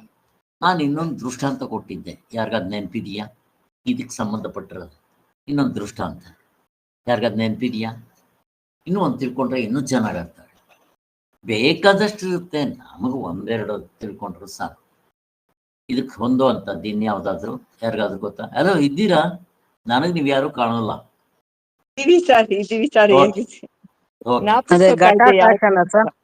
ಏನಮ್ಮ? ಘಟಾಕಾಶಗಳ ಇಷ್ಟೊಂದು ಮರ್ಕೆಗಳಲ್ಲಿ ಆಕಾಶ. ಕರೆಕ್ಟ್, ಅದನ್ನು ಇಟ್ಕೋಬಹುದು, ನೀವು ಹೇಳ್ದಂಗೆ ಅದನ್ನು ಇಟ್ಕೋಬಹುದು. ಕರೆಕ್ಟ್ ನೋಡ್ರಿ. ಬಟ್ ಇಲ್ಲಿ ಇಂದ್ರನ್ ಕೊಟ್ಟಿರೋದ್ರಿಂದ ಅದಕ್ಕೆ ಹೊಂದೋ ತರ, ಅದಕ್ಕೆ ಕನೆಕ್ಷನ್ ಇರೋ ತರದ್ದು ಯಾವುದು ಅಂತ ಕೇಳಿದೆ. ನೀವು ಹೇಳಿದ್ದು ಹೊಂದುತ್ತೆ. Very good. ಆಮೇಲೆ ಬರ್ತೇನೆ ಅಲ್ಲಿದೆ. ಇಲ್ಲಿ ನಿನ್ನೆನೋ ಮೊನ್ನೆನೋ ಭಗವದ್ಗೀತೆಯಲ್ಲಿ ಹೇಳ್ತಾ ಇದ್ದೆ, ಈ ಬ್ರಹ್ಮದೇವ ಇದ್ದ, ನೋಡ್ದ, ಅಲ್ಲಿ ಕೃಷ್ಣ ಇದ್ದ, ಗೋಪಿಕಾ ಸ್ತ್ರೀಯರಿದ್ರು, ಬ್ರಾಹ್ಮಣ, ಆಮೇಲೆ ಆ ಗೋವುಗಳಿತ್ತು. ಆಗ ಅವನೇನ್ ಮಾಡ್ದ? ಬ್ರಹ್ಮ ತಾಳು ಮಾಡ್ತೀನಿ ನಿಮ್ಗೆ ಅಂತ ಹೇಳಿ ಕೃಷ್ಣನ್ನ ಗೋವುಗಳನ್ನ ಆಮೇಲೆ ಈ ಆ ಗೋವುಗಳನ್ನ ಕಾಯ್ತಾರಲ್ಲ, ದನ ಕಾಯೋರ್ನ ಮತ್ತೆ ಅವರ ಹೆಂಗಸರು ಎಲ್ಲರನ್ನು ಕರ್ಕೊಂಡೋಗ್ಬಿಟ್ಟು ಅಲ್ಲಿ ಬ್ರಹ್ಮಲೋಕದಲ್ಲಿ ಇಟ್ಕೊಂಡ್ಬಿಟ್ಟ. ಆಡ್ರಿ ನೋಡೋಣ ನೀವೇನ್ ಆಟ ಆಡ್ತೀರೋ ಅಂತ. ಇವನು ಚಾಪೆ ಕೆಳಗ್ ತೂರಿದ್ರೆ ಕೃಷ್ಣನ್ಗೆ ರಂಗೋಲೆ ಕೆಳಗ್ ತೂರಕ್ ಬರಲ್ವಾ? ಯಾಕೆ ಅಂದ್ರೆ ಅವ್ನು ಸಬಾರ್ಡಿನೇಟ್ ಕೃಷ್ಣನ್ಗೆ. ಇವನ್ ಆತ್ಮನ್ ಕಂಡಿದ್ದಾನೆ, ಆ ಬ್ರಹ್ಮ ಕಂಡಿದ್ದಾನೆ ಅಲ್ವೋ ಗೊತ್ತಿಲ್ಲ. ನಿನ್ಗೆ ಏನಿದ್ರು ಪೋರ್ಟ್ಫೋಲಿಯೋ ಸೃಷ್ಟಿ ಮಾಡೋದಷ್ಟೇ ಅಧಿಕಾರ ನಿನ್ಗೆ. ಅದ್ರಲ್ಲಿ ನೀನ್ ಕಂಡುಕೊಂಡ್ರೆ ಗ್ರೇಟ್. ನೀನ್ ಅವಾಗ ಈ ಕೆಲಸ ಮಾಡ್ತಾ ಇರ್ಲಿಲ್ಲ ನೀನು. ಯಾಕೆ? ನಾನು ಅಲ್ಲೇ ಇರೋದು ಅಂತ ಅದು ಗೊತ್ತಿಲ್ಲ ನಿನಗೆ. ಅದಕ್ಕೋಸ್ಕರ ನೀನ್ ಹಿಂಗ್ ಮಾಡ್ದೆ. ನೋಡ್ರಿ, ದ್ವೇಷ ಕಂಡ್ಕೊಳ್ದೆ ಇದ್ರೆ ದ್ವೇಷನೇ. ಅಯ್ಯೋ ಅವನಿಗೆಲ್ಲ ಮಾಡ್ತಾ ಇದ್ದಾನೆ, ನಾನು ಇವನ್ಗೆ ಏನಾದ್ರು ಮಾಡಿ ಸ್ವಲ್ಪ ಮಸಿ ಬೆಳಿಬೇಕು ಅಂತ ಕೃಷ್ಣ ಕೇಳ್ಬೇಕ. ಅವನೇನ್ ಮಾಡ್ದ? ಮತ್ತೆ ಅಲ್ಲಿ ಒಬ್ಬ ಕೃಷ್ಣನ್ ಸೃಷ್ಟಿ ಮಾಡ್ದ, ಗೋವುಗಳನ್ನ ಸೃಷ್ಟಿ ಮಾಡ್ದ, ಗೋಪಿಕರನ್ನ ಮಾಡ್ದ, ಮತ್ತೆ ಆ ಗೋವು ಕಾಯೋರ್ನೆಲ್ಲ ಸೃಷ್ಟಿ ಮಾಡ್ಬಿಟ್ಟು ಹಂಗೆ ಅಂತ ಫ್ರೂಟ್ ಗೀಟ್ ಪ್ಲೇ ಮಾಡ್ಕೊಂಡು ಹಂಗೆ ಚೆನ್ನಾಗಿ ಆಟ ಆಡ್ಕೊಂಡಿದ್ದ ಅವನು. ಬ್ರಹ್ಮ ಎಲ್ಲ ಮಾಡ್ಬಿಟ್ಟು ನೋಡೋಣ ಇವಾಗ ಏನ್ ಮಾಡ್ತಾ ಇದ್ದಾನ, ಬಂದ್ ನೋಡಿದ್ರೆ ಎಲ್ಲ ಹಂಗೆ ಇದೆ. ಅವನ್ ನೋಡ್ದ ಅವನು ಬ್ರಹ್ಮಲೋಕದಲ್ಲಿ ಅವರು ಹಂಗೆ ಇದ್ದಾರೆ, ಇವರು ಹಿಂಗೆ ಇದ್ದಾರೆ. ನಾನೆಲ್ಲೋ ದಡ್ಡ, ಹೋಗ ಕೃಷ್ಣನ ಅಲ್ಲಾಡ್ಸಕ್ ಹೋಗ್ತೀನಲ್ಲ ಅಂತ ಬಾಯಿ ಮುಚ್ಕೊಂಡು ಸುಮ್ಮನೆ ಆದ್ಮೇಲೆ ಮಾಯೆ ಅದು ಹೇಳ್ತಾ ಇದ್ದಾರೆ ಇಲ್ಲಿ. ನೀವು ಹೇಳಿದ್ದು ಚೆನ್ನಾಗಿ, ಮಾಯೆಯಿಂದ ಸೃಷ್ಟಿ ಆಯ್ತು ಅಷ್ಟೇ, ನಿಜವಾಗ್ಲೂ ಆಗಿಲ್ಲ. ಎಷ್ಟು ಚೆನ್ನಾಗಿದೆ ನೋಡ್ರಿ. ಅದು ಇರೋದು ಒಂದೇ ಮಹಾಲೋಕ, ಯಾವ್ದದು ಏನದು ಮಹಾಕಾಶ. ನೀರ್ ಕುಂಡ ಸೃಷ್ಟಿ ಮಾಡಿಬಿಟ್ರೆ ಅದ್ರೊಳಗಡೆ ಸೃಷ್ಟಿ ಆಗೋದನ್ನ 100 ಇಟ್ಟೆ, 100ರಲ್ಲಿ ಮಹಾಕಾಶಗಳು 100 ಆಯ್ತೇನೋ ಅಲ್ಲಿ. ಅದ್ರ ಜೊತೆಗೆ ಸೂರ್ಯ ತಗೊಳ್ರಿ, ನೀರು ಹಾಕ್ರಿ, ಸೂರ್ಯನ ಪ್ರತಿಬಿಂಬ ಕಾಡ್ತಾರೆ, 100 ಸೂರ್ಯಗಳಾಗ್ತಾರೇನೋ. 10 ಇಟ್ಟರೆ 10 ಆಗ್ತಾರೇನೋ. ಒಂದರಲ್ಲಿ ಅಲ್ಲಾಡಿಸಿದ್ರೆ ಅದ್ರಲ್ಲಿ ಒಂದರಲ್ಲಿ ಮಾತ್ರ ಸೂರ್ಯ ಲಟ ಅಲ್ಲಾಡ್ತಾ ಇರ್ತಾನೆ, ಮೇಲ್ಗಡೆ ಏನಾದರೂ ಅಲ್ಲಾಡ್ತಾನೇನೋ. ಒಂದರಲ್ಲಿ ಗಂಧ ಸುಟ್ರೆ, ಒಂದರಲ್ಲಿ ಇದನ್ನ ಸುಟ್ರೆ ಆಯಾ ವಾಸನೆ ಅದಕ್ಕೆ ಪರ್ಟಿಕ್ಯುಲರ್ ಆಗಿ ಆ ಉಪಾಧಿಗೆ ಸಂಬಂಧಪಟ್ಟಿದೆ ಹೊರತು ಮೇಲ್ಗಡೆ ಇರೋ ಅದಕ್ಕೆ ಆಗುತ್ತೇನೋ, ಆಗೋದಿಲ್ಲ. ಇಷ್ಟೇನಪ್ಪ ಸೃಷ್ಟಿ ಅಂತಂದ್ರೆ ಮಾಯಾ ಸೃಷ್ಟಿ. ಅದಿಷ್ಟೊಂದು ಹುಟ್ಟದಂಗೆ ಹೆಂಗಾಗಿದೆಯೋ ಈ ಪ್ರಪಂಚದಲ್ಲಿ ಹಾಗಾಗಿದೆ ಅಂತ ನಾವು ಚಿಂತನೆ ಮಾಡೋದಕ್ಕೆ ಇದನ್ನು ಇಟ್ಕೋಬಹುದು. ಈಗ ನೆಕ್ಸ್ಟ್ ಸ್ವಾಮಿಗಳು ಇದರಲ್ಲಿ ಶಂಕರಾಚಾರ್ಯರಿಗೆ ಭಾಷ್ಯಾರ್ಥ ಬರ್ತಾರೆ. ಇಷ್ಟೊತ್ತು ನಾವು ಮಂತ್ರಗಳು ನೋಡಿದ್ದಾಯ್ತು. ನೆಕ್ಸ್ಟ್ ಏನು? ಶಂಕರಾಚಾರ್ಯ ಭಾಷ್ಯ ಏನು? ಏಕೆಂದರೆ ನಿಜವಾಗಿಯೂ ಸೃಷ್ಟಿಯಾಗಿರುವುದು ಆದರೆ ಆಗ ಬೇರೆ ಬೇರೆ ರೂಪದ ವಸ್ತು ಸತ್ಯವೇ ಆಗಿರುವುದರಿಂದ ಅದು ಇಲ್ಲ ಅಂದ್ರೆ ತಿಳಿಯುವುದಕ್ಕೆ ಶಾಸ್ತ್ರವೇ ಇರುತ್ತಿರಲಿಲ್ಲ. ನಿಜವಾಗ್ಲೂ ಅಕಸ್ಮಾತ್ ಸೃಷ್ಟಿ ಮಾಡಿದ್ದಿದ್ರೆ ಅಂತ ಎಲ್ಲಾಗಿದೆ. ಮೇಲ್ಗಡೆ ಇರೋ ಮಹಾಕಾಶ ಇಲ್ಲಿ 100 ಕುಂಡದಲ್ಲಿ ಹುಟ್ಟೇನೋ? ಇಲ್ಲ, ನಿಜವಾಗ್ಲೂ ಆಗಿಲ್ಲ ಅಂತ ಹೇಳ್ತಾ ಇದ್ದಾರೆ. ಆದರೆ ಇಲ್ಲಿ ಒಂದಿಷ್ಟು ನಾನತ್ವವಿರೋದಿಲ್ಲ. ಅದ್ವೈತ ತತ್ವದಲ್ಲಿ ನಾನತ್ವ ಅನ್ನೋ ಅಡ್ರೆಸ್ ಇಲ್ಲ. ನಿದ್ದೆ ನೋಡ್ಕೊಬಿಡಿ, ಮುಗಿದ್ಬಿಡಿ. ಆದ್ದರಿಂದ ಕಠೋಪನಿಷತ್ನಲ್ಲಿ ಹೇಳಿರೋದು ಇದು, ನಾನತ್ವ ಇಲ್ಲ. ಮತ್ತೆ ದ್ವೈತ ವಸ್ತುವನ್ನ ಅಲ್ಲಗಳೆಯುವುದಕ್ಕಾಗಿ ಹೊರಟಿರುವ ಶಾಸ್ತ್ರ. ಅಪ್ಪ ಇವೆಲ್ಲ ತೋರಿಸಿರೋದು ನಿನಗೆ ಇಂದ್ರಂದು, ಅವು ಇವು, ಈ ಮಹಾಕಾಶ, ಘಟಾಕಾಶ, ಇವೆಲ್ಲ ದ್ವೈತ ನಿಜವಾಗ್ಲೂ ಹುಟ್ಟಿಲ್ಲ. ಅಂತೆ ಕಂತೆ ಹೇಗೆ ಮಹಾಕಾಶ ಹುಟ್ಟುತ್ತೇನೋ, ಇಲ್ಲಿ 100 ಮಡಕೆಗಳಲ್ಲಿ ಹುಟ್ಟೇನೋ ಇಲ್ಲ ಅಂತ ತೋರ್ಸೋದಿಕ್ಕೆ ನಿನಗೆ ಹೇಳಿದೆ ಅಂತ ಹೇಳಿ, ಮತ್ತೆ ನೀನು ಕೇಳಿದೆಯಲ್ಲ ಪ್ರಶ್ನೆಗಳು, ಪ್ರಾಣದ ಸಂವಾದ, ಇಂದ್ರಿಯಗಳು ಪ್ರಾಣಗಳು ಸಂವಾದ ಮಾಡಿ ಜಗಳ ಆಡ್ಕೊಂಡು ಯಾರು ಶ್ರೇಷ್ಠ ಅಂತ ತಿಳ್ಕೊಳಕ್ ಹೋಗಿದ್ದಷ್ಟೇ. ಮತ್ತೆ ಸೃಷ್ಟಿಯ ವಿಚಾರ, ಈಗ ತಾನೇ ಸೃಷ್ಟಿ ವಿಚಾರ ಕೇಳಿದೆಯಲ್ಲ, ಇವೆಲ್ಲವೂ ಕೂಡ ಆತ್ಮ ತಿಳಿಸೋದಿಕ್ಕೆ ಉಪಾಯವಾಗಿ ಕಲ್ಪಿತವಾಗಿ ಅಷ್ಟೇ. ನೀನು ಇವನ್ ಸತ್ಯ ಅಂತ ತಿಳ್ಕೊಬೇಡ, ಸೃಷ್ಟಿ ಇವೆಲ್ಲ ಸತ್ಯ ಅಂತ ಇಟ್ಕೋಬೇಡ. ಉಪಾಯ, ಈ ಉಪಾಯ ಉಪೇಯವನ್ನ ತಿಳಿಸೋದಕ್ಕೆ. ಉಪೇಯ ಅಂದ್ರೆ ವಿಷಯವಾದ ವಸ್ತು, ಆತ್ಮನೇ ವಸ್ತು. ಮತ್ತಿನ್ನೊಂದು, ಆತ್ಮ ವಸ್ತು ಅಲ್ಲ, ನನ್ನ ನಿಮ್ಮ ಸ್ವರೂಪ. ಬಟ್ ವ್ಯವಹಾರ ದೃಷ್ಟಿಯಿಂದ ಅದೇ ಉಪೇಯ ಅಂತ ಕರಿತೀನಿ, ವಸ್ತು ಕರಿತೀನಿ ಅಂತ ಕರಿಬಾರ್ದು. ಸುಮ್ಮನೆ ಇನ್ನು ವ್ಯವಹಾರದಲ್ಲಿ ಹೆಂಗ್ ಮಾತಿನಲ್ಲಿ ಹೇಳಲಿ ನಾನು ಅಂತ, ಅದಕ್ಕೋಸ್ಕರ ಇಷ್ಟೆಲ್ಲ ಆಯ್ತು. ಆದ್ದರಿಂದ ಇವೆಲ್ಲ ಕಲ್ಪಿತ, ಮಾಯೆಯಿಂದ ಆಗಿರೋದು. ನಿಜವಾಗ್ಲೂ ಅದು ಸೃಷ್ಟಿ ಆಗಿಲ್ಲ. ಇಂದ್ರನು ಮಾಯೆಗಳಿಂದ ಬಹುವಾಗಿ ಇರುತ್ತಂತೆ ತೋರ್ತಾನ ಅಷ್ಟೇ. ಹಾಗೆ ಈ ಪ್ರಪಂಚವು ಅಂತ್ಯಕ್ಕಂತೆ ನಿಜವಾಗಿ ಇಲ್ಲದ ವಸ್ತುವನ್ನ ತಿಳಿಸೋದು ಏನಂತಾರೆ ಅದನ್ನ? ಮಾಯೆ. ಗಂಧರ್ವನಗರೆ ಕನಸು ಅಂತ ಹೇಳ್ಬಿಡ್ತಾರೆ. ಇದನ್ನ ನಿಮ್ಗೆ ಪ್ರೂಫ್ ಬೇಕಾ? ನಿದ್ದೆಯಲ್ಲಿ ಅದರ ಅಡ್ರೆಸ್ ಮುಗಿದೋಯ್ತು. ಇಲ್ಲಿ ಅವನ ಆಕ್ಷೇಪ ಇದ್ದಿದ್ನಲ್ಲ, ಇಲ್ಲಿ ಮತ್ತೆ ಅವನು ಇನ್ನೊಂದು ಆಕ್ಷೇಪ ಮಾಡ್ತಾ ಇದ್ದಾನೆ. ನೋಡ್ರಿ, ಅವನಿಗೆ ವೇದಾಂಗಗಳು ಗೊತ್ತು. ಅವನು ಇನ್ನೊಂದು ಆಕ್ಷೇಪ ಏನು ಗೊತ್ತಾ? ಇಲ್ಲಿ ಸೃಷ್ಟಿದಾಯಿತು, ಅಲ್ಲಿ ಇಂದ್ರಿಯಗಳು ಪ್ರಾಣದ ಕಲಹದ ಸಂವಾದ ಆಯಿತು. ಈಗ ಇಲ್ಲಿ ಮತ್ತೆ ಇನ್ನೊಂದು ಪ್ರಶ್ನೆ ಕೇಳ್ತಾ ಇದ್ದಾನ ಅವನು. ಅಲ್ಲ ಸ್ವಾಮಿ, ಶಾಸ್ತ್ರ ನೋಡ್ರಿ, ಮೀಮಾಂಸಕರ ಯುಕ್ತಿ ಅಲ್ಲವನ್ನು ನೋಡಿ ಹೇಳ್ತಾ ಇದ್ದಾನೆ. ಏನಂತ? ಮಾಯೆ ಅಂತಂದ್ರೆ ಅರ್ಥ ಏನು? ಅಕ್ಷರದ ಅರ್ಥ ಏನು? ಮಾಯೆ ಅಂದ್ರೆ ಏನು ಗೊತ್ತಾ? ಪ್ರಜ್ಞೆ. ಪ್ರಜ್ಞೆ ಅಂದ್ರೆ ಏನು? ಅರಿವು. ಅರಿವು ಅಂದ್ರೆ ಏನು? ಮನಸ್ಸು. ಮನಸ್ಸು ಅಂತಂದ್ರೆ ಇಲ್ಲಿ ಮನಸ್ಸಲ್ಲ, ಈ ಮನಸ್ಸು ಅರಿವಿನ ಸಾಲ ತಗೊಂಡ್ಬರುತ್ತೆ ಅಷ್ಟೇ. ಇಲ್ಲಿ ಮಾಯೆ ಅನ್ನೋ ಮಾತಿಗೆ ಪ್ರಜ್ಞೆ ಅನ್ನೋ ಅರ್ಥವಲ್ಲವೇ ಅಂತ ಕೇಳ್ತಾ ಇದ್ದಾನ. ಕರೆಕ್ಟ್, ಅವನ ಪ್ರಕಾರ ಕರೆಕ್ಟ್. ಯಾಸ್ಕರ ನಿಘಂಟಿನಲ್ಲಿ ಮಾಯಾ ಅನ್ನೋ ಶಬ್ದವನ್ನ ಜ್ಞಾನದ ಹೆಸರು. ಜ್ಞಾನ, ಅರಿವು, ವಿಜ್ಞಾನ ಎಲ್ಲ ಒಂದೇ. ಬೆಳಕು, ನೀವೇನ್ ಬೇಕಾದ್ರೂ ಕರ್ಕೊಳ್ರಿ. ಅವನ್ ಪ್ರಶ್ನೆ ಕೇಳ್ತಾ ಇದ್ದಾನೆ. ಕರೆಕ್ಟಪ್ಪ, ನೀನು ಹೇಳಿದ್ ಕರೆಕ್ಟೇ. ಅವನೇನು ಸಾಮಾನ್ಯವನಲ್ಲ, ಅವನಿಗೆ ವೇದಾಂಗಗಳು ಗೊತ್ತು. ಅದಕ್ಕೋಸ್ಕರ ಶಂಕರಾಚಾರ್ಯರು ನಿಜ ಕರೆಕ್ಟ್. ಇದು ಇಂದ್ರಿಯದ ಅರಿವು. ನೀನು ಇವಾಗ ಏನು ಹೇಳ್ದೆಯೋ, ಪ್ರಜ್ಞೆ ಅಂತ ಏನು ಹೇಳ್ದೆಯೋ, ಇದು ದೃಶ್ಯ ಪ್ರಪಂಚದಲ್ಲಿ ಪ್ರಜ್ಞೆ. ಇಲ್ಲೂ ಹೇಳ್ತೀವಿ ನಾವು, ಇಲ್ಲೂ ಕೂಡ ಅರಿವು ಅಂತೀವಿ. ಎಲ್ಲಿ? ದೃಶ್ಯ ಪ್ರಪಂಚದಲ್ಲಿ. ಇನ್ನು ಗಾಢನಿದ್ರೆಯಲ್ಲೂ ನಾನು ಅರಿವು ಅಂತ ಕಳೆಯುತ್ತೇನೆ. ಅಲ್ಲಿಗೆ ಇಲ್ಲಿಗೂ ವ್ಯತ್ಯಾಸ ಗೊತ್ತಾ? ಪ್ರಶ್ನೆ ಕೇಳ್ತಾ ಇದ್ದೀನಿ. ಯಾರಾದ್ರೂ? ವಿಶಾಲ ಅವರೇ ಯಾರಾದ್ರೂ? ಇಲ್ಲಿ ಗಾಢನಿದ್ರೆಯಲ್ಲಿ ಅರಿವಿದೆ. ಈಗ ದೃಶ್ಯ ಪ್ರಪಂಚ, ಎಚ್ಚರ ಕನಸಾಗ್ಲಿ, ಇಲ್ಲೂ ಅರಿವಿದೆ.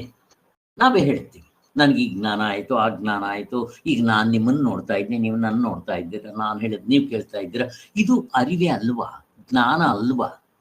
ಗಾಢನಿದ್ರೆಯಲ್ಲೂ ಒಂದು ಅರಿವಿದೆ. ಇವೆರಡಕ್ಕೂ ವ್ಯತ್ಯಾಸ ಯಾರಾದ್ರೂ ಹೇಳಕ್ಕಾಗತ್ತಾ? ಸರ್, ಇಲ್ಲಿ ಗಾಢನಿದ್ರೆಯಲ್ಲಿರೋದು ಬರೀ ಅರಿವು ಸರ್. ಅಲ್ಲಿ ಏನು ಇಲ್ಲ ಸರ್, ವಿಷಯಗಳು ಇಂದ್ರಿಯಗಳು ಏನು ಇಲ್ಲ ಸರ್, ಬರೀ ಅರಿವಾಗಿರ್ತೀವಿ ಸರ್ ನಾವು.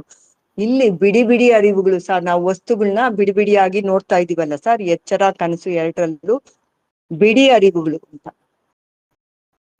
ಸರ್. ಎಚ್ಚರದಲ್ಲಿರೋ ಅರಿವಿಗೆ ಉಪಾಧಿಗಳಿದೆ ಸರ್. ಈಗ ನಮ್ಮ ಮನಸ್ಸು, ಬುದ್ಧಿ ಇದೆಲ್ಲಾನು. ಆದ್ರೆ ನಿದ್ರೆನಲ್ಲಿರೋ ಇದಕ್ಕೆ ಯಾವ್ದು ಅದರದ್ದು ಯಾವ್ದು ಆಧಾರ ಇಲ್ಲ ಸರ್. ಇವೆರಡರಲ್ಲಿ ಮುಖ್ಯವಾಗಿರೋ ಅರಿವಂತ ಯಾವ್ದನ್ನು ಕರಿಬೇಕು? ನಿದ್ದೆನಲ್ಲಿರೋ ಅರಿವು ಸರ್. Very good. ಗಾಢನಿದ್ರೆ ನಿದ್ದೆ, ಕರೆಕ್ಟ್. ಯಾಕೆ? ಈ ಅರಿವು ಎಂಥದ್ದು ಗೊತ್ತಾ? ಎಚ್ಚರದಲ್ಲೇ, ಇದ್ರದಲ್ಲ. ಇದ್ರ ಅಪ್ಪನಿಂದ ಸಾಲ ತಗೊಂಬಂದಿದೆ. ಹೇಗೆ ನಾನು ನೀರು ಕಾಯಿಸಿ ನೀರು ಸಿಡುತ್ತೆ ಅಂತ ಹೇಳಿದ್ರೆ ಅದು ಬೆಂಕಿಯಿಂದ ಸಾಲ ತಗೊಂಬಂದಿದೆ. ಹಾಗೆ ಈ ದೃಶ್ಯ ಪ್ರಪಂಚ ಇರದೇ ದೃಶ್ಯ ಪ್ರಪಂಚ ಅಂದ್ರೆ ಎಚ್ಚರ ಕನಸು ಮುಗಿದೋಯ್ತು. ಇಲ್ಲಿ ನಮ್ಗೆ ಅರಿವು ಅಂತಂದಾಗ ವಿಶಾಲ ಅವರು ಹೇಳ್ದಂಗೆ ಇಷ್ಟು ಇನ್ಸ್ಟ್ರೂಮೆಂಟ್ಸ್ ಉಪಯೋಗಿಸ್ಬೇಕು. ಅಂದ್ರೆ ಆ ವಸ್ತು ಮೇಲೆ ಬೆಳಕು ಬೀಳಬೇಕು. ನನ್ನ ಇಂದ್ರಿಯಗಳು ಚೆನ್ನಾಗಿರ್ಬೇಕು, ಅದನ್ನ ಮೇಲೆ ಕಾಂಟ್ಯಾಕ್ಟ್ ಆಗ್ಬೇಕು ಆ ವಸ್ತುಗೆ, ನನ್ನ ಇಂದ್ರಿಯಕ್ಕೆ. ಅದ್ರ ಹಿಂದೆಗಡೆ ಮನಸ್ಸು ಇರಬೇಕು. ಆಗ ಅದರ ಪ್ರತ್ಯಯ ಮೂಡ್ಬೇಕು. ಅಂತಃಕರಣದಲ್ಲಿ ತ್ರಿಪುಟಿ ಮುಕ್ಕುಪ್ಪೆ ಆಡ್ಬೇಕು. ಇಲ್ಲಿ ಕಾಲ, ದೇಶ, ಕಾರ್ಯಕಾರಣ ಭಾವ ನಾನೊಬ್ಬನೇ ಇದ್ರೆ ಸಾಲದು. ಆಧ್ಯಾತ್ಮಿಕ, ಆದಿ ಭೌತಿಕ, ಆದಿ ದೈವಿಕ ಅವಸ್ಥೆ ಒಳಗಡೆ ಇಷ್ಟು ಇರ್ಬೇಕು. ಹೆಂಗಿದೆ ನೋಡ್ರಿ, ಇಲ್ಲಿ ಅದನ್ನು ಹೇಳ್ತಾ ಇದ್ದಾರೆ. ಅದರಿಂದ ಇಂದ್ರಿಯದ ಅರಿವು ಅವಿದ್ಯಾ ದೃಷ್ಟಿ ಸರಿಯಿಲ್ಲ. ಈಗ ನಾವು ಸರ್ವಸಮ್ಮತೋಪದೇಶಗಳಲ್ಲಿ ಚಿಂತನೆ ಮಾಡ್ತಾ ಇದ್ವಲ್ಲ, ಅದು ಸರಿಯಾಗಿ ಅರ್ಥ ಆಗಿದ್ರೆ ಇಲ್ಲಿ ನಮಗೆ ಕನೆಕ್ಷನ್ ತಗೊಂಡ್ಬರ್ಬೇಕು. ಹೇಗಿರುತ್ತೆ ನೋಡ್ರಿ, ಒಂದಕ್ಕೊಂದು ಇಂಟರ್ ಕನೆಕ್ಷನ್ ಹೇಗಿದೆ ನೋಡ್ರಿ. ಈಗ ನೀವು ಎಚ್ಚರದಲ್ಲಿ ಇಂದ್ರಿಯಗಳದ್ದು ಕರೆಕ್ಟ್ ಅಂತೀರಾ. 3 ಪ್ರಮಾಣಗಳಿದೆ. ಯಾವುದೋ 3 ಪ್ರಮಾಣಗಳು? ಎಚ್ಚರದ ದೃಶ್ಯ ಪ್ರಪಂಚ ಎಚ್ಚರದಲ್ಲಿ 3 ಪ್ರಮಾಣಗಳು ಯಾವುದು? ಪ್ರಶ್ನೆ ಕೇಳ್ತಾ ಇದ್ದೆ. ಯಾರಾದ್ರೂ ಹೇಳ್ರಿ ಬೇಗ. ಅನುಮಾನ ಶಬ್ದ Very good ಅಮ್ಮ. ಮೊದಲನೇದು, ವೆರಿ ಗುಡ್ ಅಮ್ಮ, ವೆರಿ ಗುಡ್. ಎರಡನೇದು ಅನುಮಾನ ಸರ್, ಮೂರನೇದು ಇಂದ್ರಿಯ ಶಬ್ದ, ಪ್ರಮಾಣ. ಮೊದಲನೇದು ಕಲ್ಪನಾ ಕರೆಕ್ಟ್ ಹೇಳ್ರಮ್ಮ. ಇಂದ್ರಿಯ correct. ಪ್ರಮಾಣ. ಕರೆಕ್ಟ್, ಅದನ್ನೇನಂತಾರೆ? ಇಂದ್ರಿಯ ಪ್ರಮಾಣನ ಅವರು ಅನುಮಾನ ಪ್ರಮಾಣ ಹೇಳಿದರು.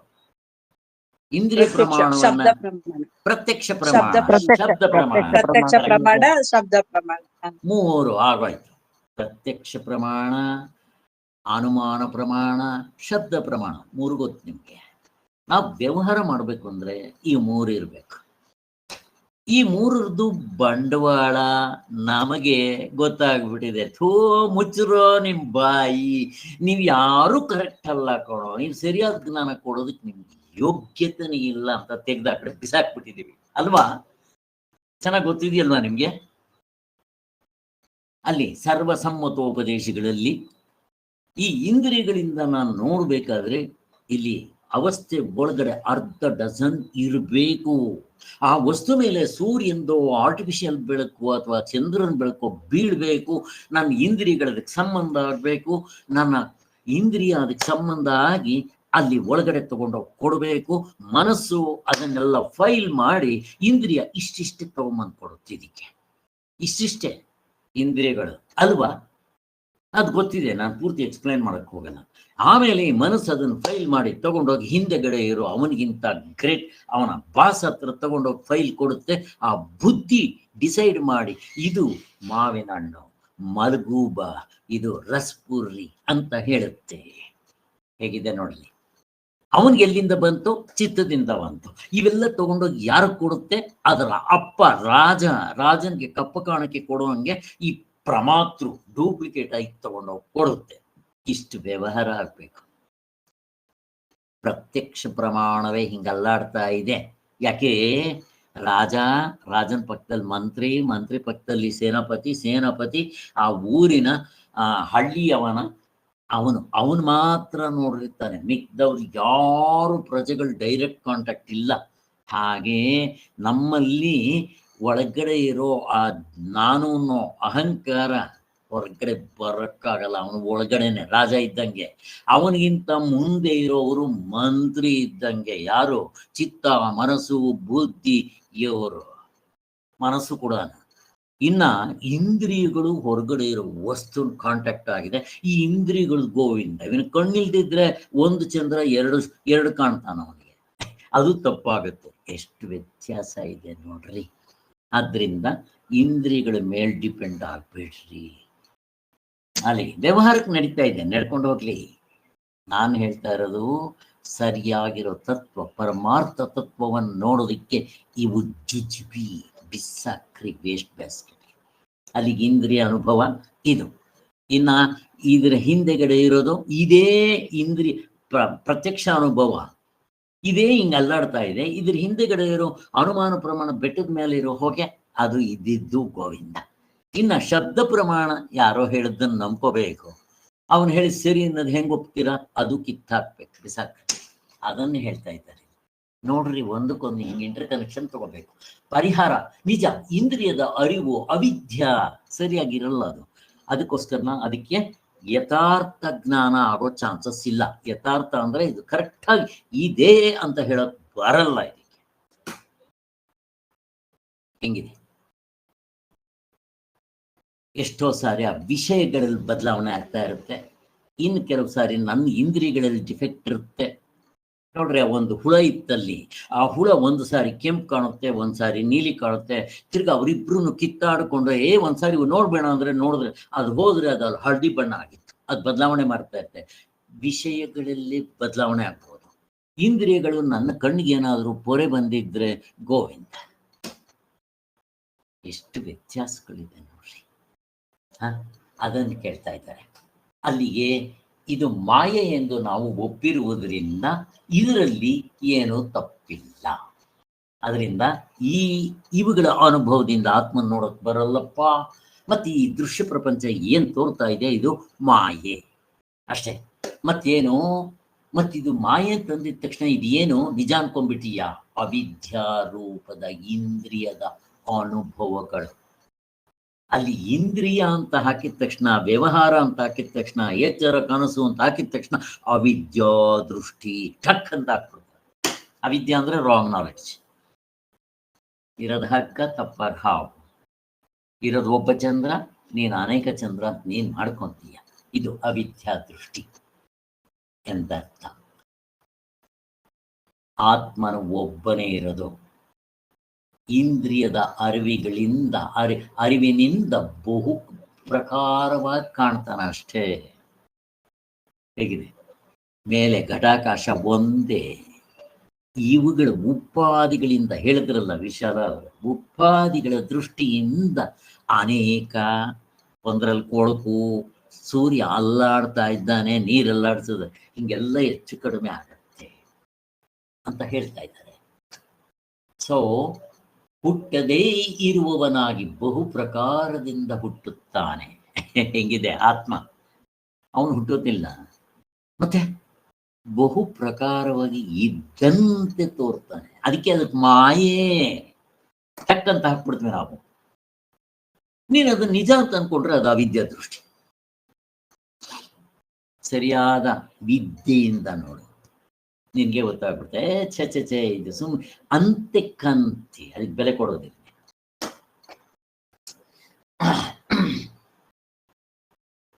ತೂ ಶಬ್ದವು, ತೂ ಅಲ್ಲಿ ಆ ಮಂತ್ರದಲ್ಲಿ ನೀವು ಇನ್ನೊಂದ್ಸಾರಿ ನೋಡ್ರಿ, ಆ ಮಂತ್ರಕ್ಕೆ ಹೋಗ್ರಿ.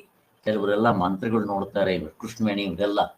ಇಲ್ಲಿ ಆ 24ನೇ ಮಂತ್ರದಲ್ಲಿ ನೋಡಿದ್ರೆ ಆ ಕೊನೆ ಲೈನ್ ಜಾಯತೆ ತೂ ಸಹ, ತೂ ಅದರದ ಅರ್ಥ ಎಕ್ಸ್ಪ್ಲೈನ್ ಮಾಡ್ತಾ ಇದ್ದಾರೆ ಇಲ್ಲಿ.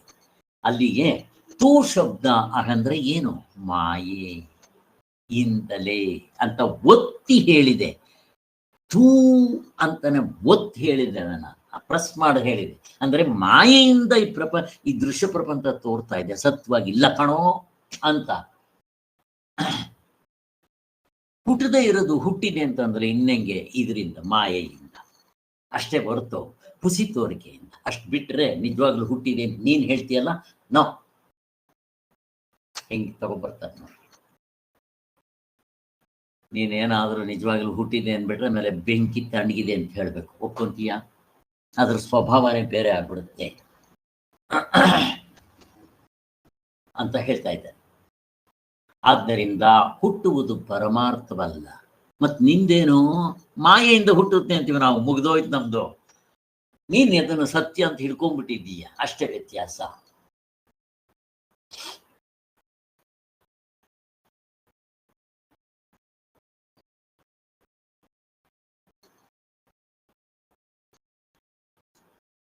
ಇಲ್ಲಿ ಮೀಮಾಂಸಕರ ಯುಕ್ತಿ ಪ್ರಕಾರ ಏಕತ್ವಕ್ಕೆ ಫಲ ಇದೆ. ನಾನು ಆತ್ಮನ ತಿಳ್ಕೊಂಡ್ರೆ ನಾನು ಮೋಕ್ಷ ಆಗ್ಬಿಡ್ತೇನೆ, ನಾನು ಸುಖ ದುಃಖಗಳಿಂದ ಬಿಡುಗಡೆ ಆಗ್ಬಿಡ್ತೇನೆ, ನನ್ನಲ್ಲಿ ಕಾಮ ಕ್ರೋಧ ಲೋಭ ಮೋಹ ಮದಮಾತ್ಸರ್ಯಗಳು ಅಡ್ರೆಸ್ ಇಲ್ದಂಗೆ ಹೋಗ್ಬಿಡುತ್ತೆ, ನನಗೆ ಆ ಫಲ ಇದೆ. ನಿನ್ನ ಸೃಷ್ಟಿ ಫಲದಲ್ಲಿ ಏನಿದೆ ಫಲ ಹೇಳಿ? ಸೃಷ್ಟಿ ವಿಚಾರ ತಿಳ್ಕೊಂಡೆ, ಅವ್ರ ಕಲಹ ತಿಳ್ಕೊಂಡೆ, ಅದರಿಂದ ಲಾಭ ಏನಿದೆ? ಇನ್ನು ನೀನು ಆಮೇಲೆ ಧ್ಯಾನಗಿನ ಮಾಡಕ್ ಹೋದ್ರೆ ಇನ್ನೂ ನೀನು ಮನಸ್ಸು ಕೇಳಿಸ್ಕೊಂಡು ಸಗಣಿ ಹಚ್ಕೊಂತೀಯ, ಬೇಕಾ ಅಂತ ಕೇಳ್ತಾ ಇದ್ದಾರೆ. ಅದರಿಂದ ಯಾವುದು ಹೊಂದೋದಿಲ್ಲ ಅಂತ ಹೇಳ್ತಾ ಇದ್ದಾರೆ. ಏಕತ್ವವನ್ನು ಕಂಡುಕೊಂಡವನಿಗೆ ಅಲ್ಲಿ ಯಾವ ಮೋಹವೂ ಯಾವ ಶೋಕವೂ ಇಲ್ಲ. ಭಗವದ್ಗೀತೆ ಬಂದಿರೋದೇ ಇದು. 1ನೇ ಅಧ್ಯಾಯದಲ್ಲಿ ಶೋಕ ಮೋಹಗಳನ್ನ ನೀಗೋದಿಕ್ಕೆ ಬಂದಿದೆ ಭಗವದ್ಗೀತೆಯ ಪೂರ್ತಿ. ಶೋಕ ಮೋಹ, ಮೊದಲು ಶೋಕ ಅಂತಾರೆ, ಬಟ್ ಇಂಪಾರ್ಟೆಂಟ್ ಆಗಿ ಮೋಹದಿಂದ ಶೋಕ, ಮೋಹ, ಆಸೆ, ಇದನ್ನೇ ಇಟ್ಕೊಂಡೆ ಬುದ್ಧ ಆಸೆಯೇ ದುಃಖಕ್ಕೆ ಮೂಲ ಕಾರಣ.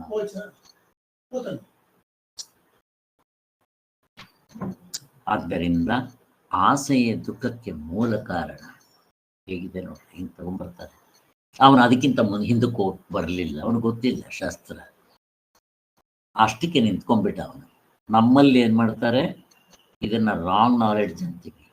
ನೆಕ್ಸ್ಟ್ ಏನು ಹಿಂದಕ್ಕೆ ಅಧ್ಯಾಸ ಅಂತೀವಿ. ಪಾಪ ಬುದ್ಧ ಅಲ್ಲಿವರೆಗೂ ಹೋಗಿ ಏನಾದರೂ ಇತ್ಕೊಳ್ಳಿ, ಅಲ್ಲಿಗೆ ಇದನ್ನು ಹೇಳ್ತಾ ಇದ್ದಾರೆ. ಲಾಭ ಇದೆ ನಮ್ಮಲ್ಲಿ ಏಕತ್ವವನ್ನು ತಿಳ್ಕೊಳ್ಳೋದ್ರಿಂದ. ನಿಂದ್ರಲ್ಲಿ ಏನಿದೆ.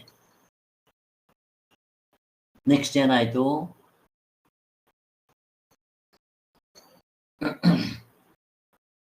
ಜ್ಞಾನಕ್ಕೆ ಪರತ್ವ ಸಿದ್ಧವಾಗಿರುತ್ತೆ. ನೀನು ಆ ಜ್ಞಾನ ಆತ್ಮತತ್ವವನ್ನು ನೀನು ನಿಜ ಸ್ವರೂಪವನ್ನು ತಿಳ್ಕೊಂಡ್ರೆ ನೀನು ಹುಟ್ಟು ಸಾವು ತಪ್ಪಿಸ್ಕೊಂಡ್ಬಿಡ್ತೀಯ.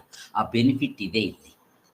ಆದ್ದರಿಂದ ಯಾವನು ಇಲ್ಲಿ ನಾನತ್ವವಿದ್ದಂತೆ ಕಾಣ್ತಾನೋ, ಈಗ ನಮ್ಮ ದ್ವೈತ ಪ್ರಪಂಚದಲ್ಲಿ ಕಾಣೋ ಹಂಗೆ ಎಲ್ಲ ಕಡೆನೂ ಕಂಡ್ರೆ ನೀನು ಹುಟ್ಟು ಸಾಯ್ತಾ ಇರ್ತೀಯ. ನೀನು ನಿನಗೇನು ದುಃಖ ಕಟ್ಟಿಟ್ಟ ಬುದ್ಧಿ, ಅದು ಅಷ್ಟು ಹೇಳ್ತಾ ಇದ್ದಾರೆ.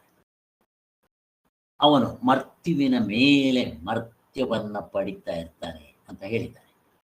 ಆದ್ದರಿಂದ ಸೃಷ್ಟಿಯೇ ಮುಂತಾದ ಭೇದ ದೃಷ್ಟಿಯನ್ನ ನಿಂದಿಸಿರುವುದು. ಆತ್ಮನ ಹುಟ್ಟಿಲ್ಲ, ಆತ್ಮನಿಂದ ಯಾವುದು ಹುಟ್ಟಿಲ್ಲ ಅಂತನ್ನೋದೇ ಕರೆಕ್ಟು.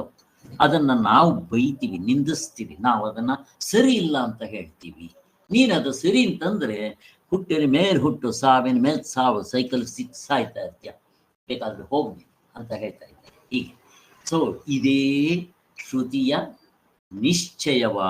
ನಿಶ್ಚಿತವಾದ ಸರಿಯಾದ ಅರ್ಥ ಅಂತ ಗೊತ್ತಾಗುತ್ತೆ. ಆದ್ದರಿಂದ ನಾನತ್ವವನ್ನ ನಿಂದಿಸಿದೆ ಶಾಸ್ತ್ರ. ನಾನತ್ವ ಅಂದ್ರೆ ಏನು, ಅದು ಶ್ರುತಿಯ ಅರ್ಥ ಆಗೋದಿಲ್ಲ. ಮತ್ತೇನು ನಾನತ್ವ ಅಂದ್ರೆ, ಆತ್ಮ ಹುಟ್ಟಿದೆ, ಆತ್ಮನಿಂದ ಇದೆಲ್ಲ ಹುಟ್ಟಿದೆ ಅಂತ ಹೇಳಿದ್ದೇ ಹೊಂದೋದಿಲ್ಲ. ಎಲ್ಲಿ ಎರಡು ಇರುತ್ತೋ ಅಲ್ಲಿ ನೀನು ಹೇಳೋದು ಹೊಂದಬಹುದು. ನಾವು ಹೇಳೋ ಅದ್ವೈತ ತತ್ವದಲ್ಲಿ ಎರಡು ಇಲ್ಲ. ಅದರಿಂದ ಅದು ಇದರಿಂದ ಹುಟ್ಟೋವೆಲ್ಲ ಏನು ಹೊಂದೋದಿಲ್ಲ. ಮುಗಿದೋಯ್ತು. ಇಲ್ಲಿಗೆ ನಿಲ್ಲಿಸೋಣ. 25ನೇ ಮಂತ್ರ ನಾಳೆ ಮಾಡೋಣ. ಇನ್ನೊಂದು ಸ್ವಲ್ಪ ಹಿಂಗೆ ಮುಗಿಸ್ಬೇಡ ಇದನ್ನು. ನಾಳೆ ಒಂದು ಸ್ವಲ್ಪ ಮುಗಿಸ್ಬಿಟ್ರೆ ಅಲ್ಲಿಗೆ ಎಷ್ಟು ಆದರೆ ಅಷ್ಟು ಮುಗಿಸ್. ಜೈ ಶ್ರೀರಾಮ್. ಈಗ ನಾನು ಇದು ಯಾರಾದರೂ ನಂದು ಆಫ್ ಮಾಡಕ್ಕೆ ಬರುತ್ತಾ? ನಂದು ಇದು ಕೃಷ್ಣವೇಣಿಯವರು ಯಾರಾದರೂ ಅದು ಟ್ರೈ ಮಾಡಕ್ಕೆ ಬರ್ತೀರಾ? ನಂದು ಅಲ್ಲಿ ರೆಕಾರ್ಡಿಂಗ್ ಆಗ್ತಾ ಇದೆ ಸ್ಪೀಕರ್. ಇರಲಿ ಬಿಡಿ, ನಾನೇ ತೆಕ್ಕೊಂತೀನಿ, ಇನ್ನೇನೋ ಮಾಡೋಕ್ಕೆ ಬರಲ್ಲ. ನೀವೆಲ್ಲ ಹೋಗ್ಬಿಡಿ, ಹೋಗ್ಲಿ. ಜೈ ಶ್ರೀರಾಮ್ ಸರ್.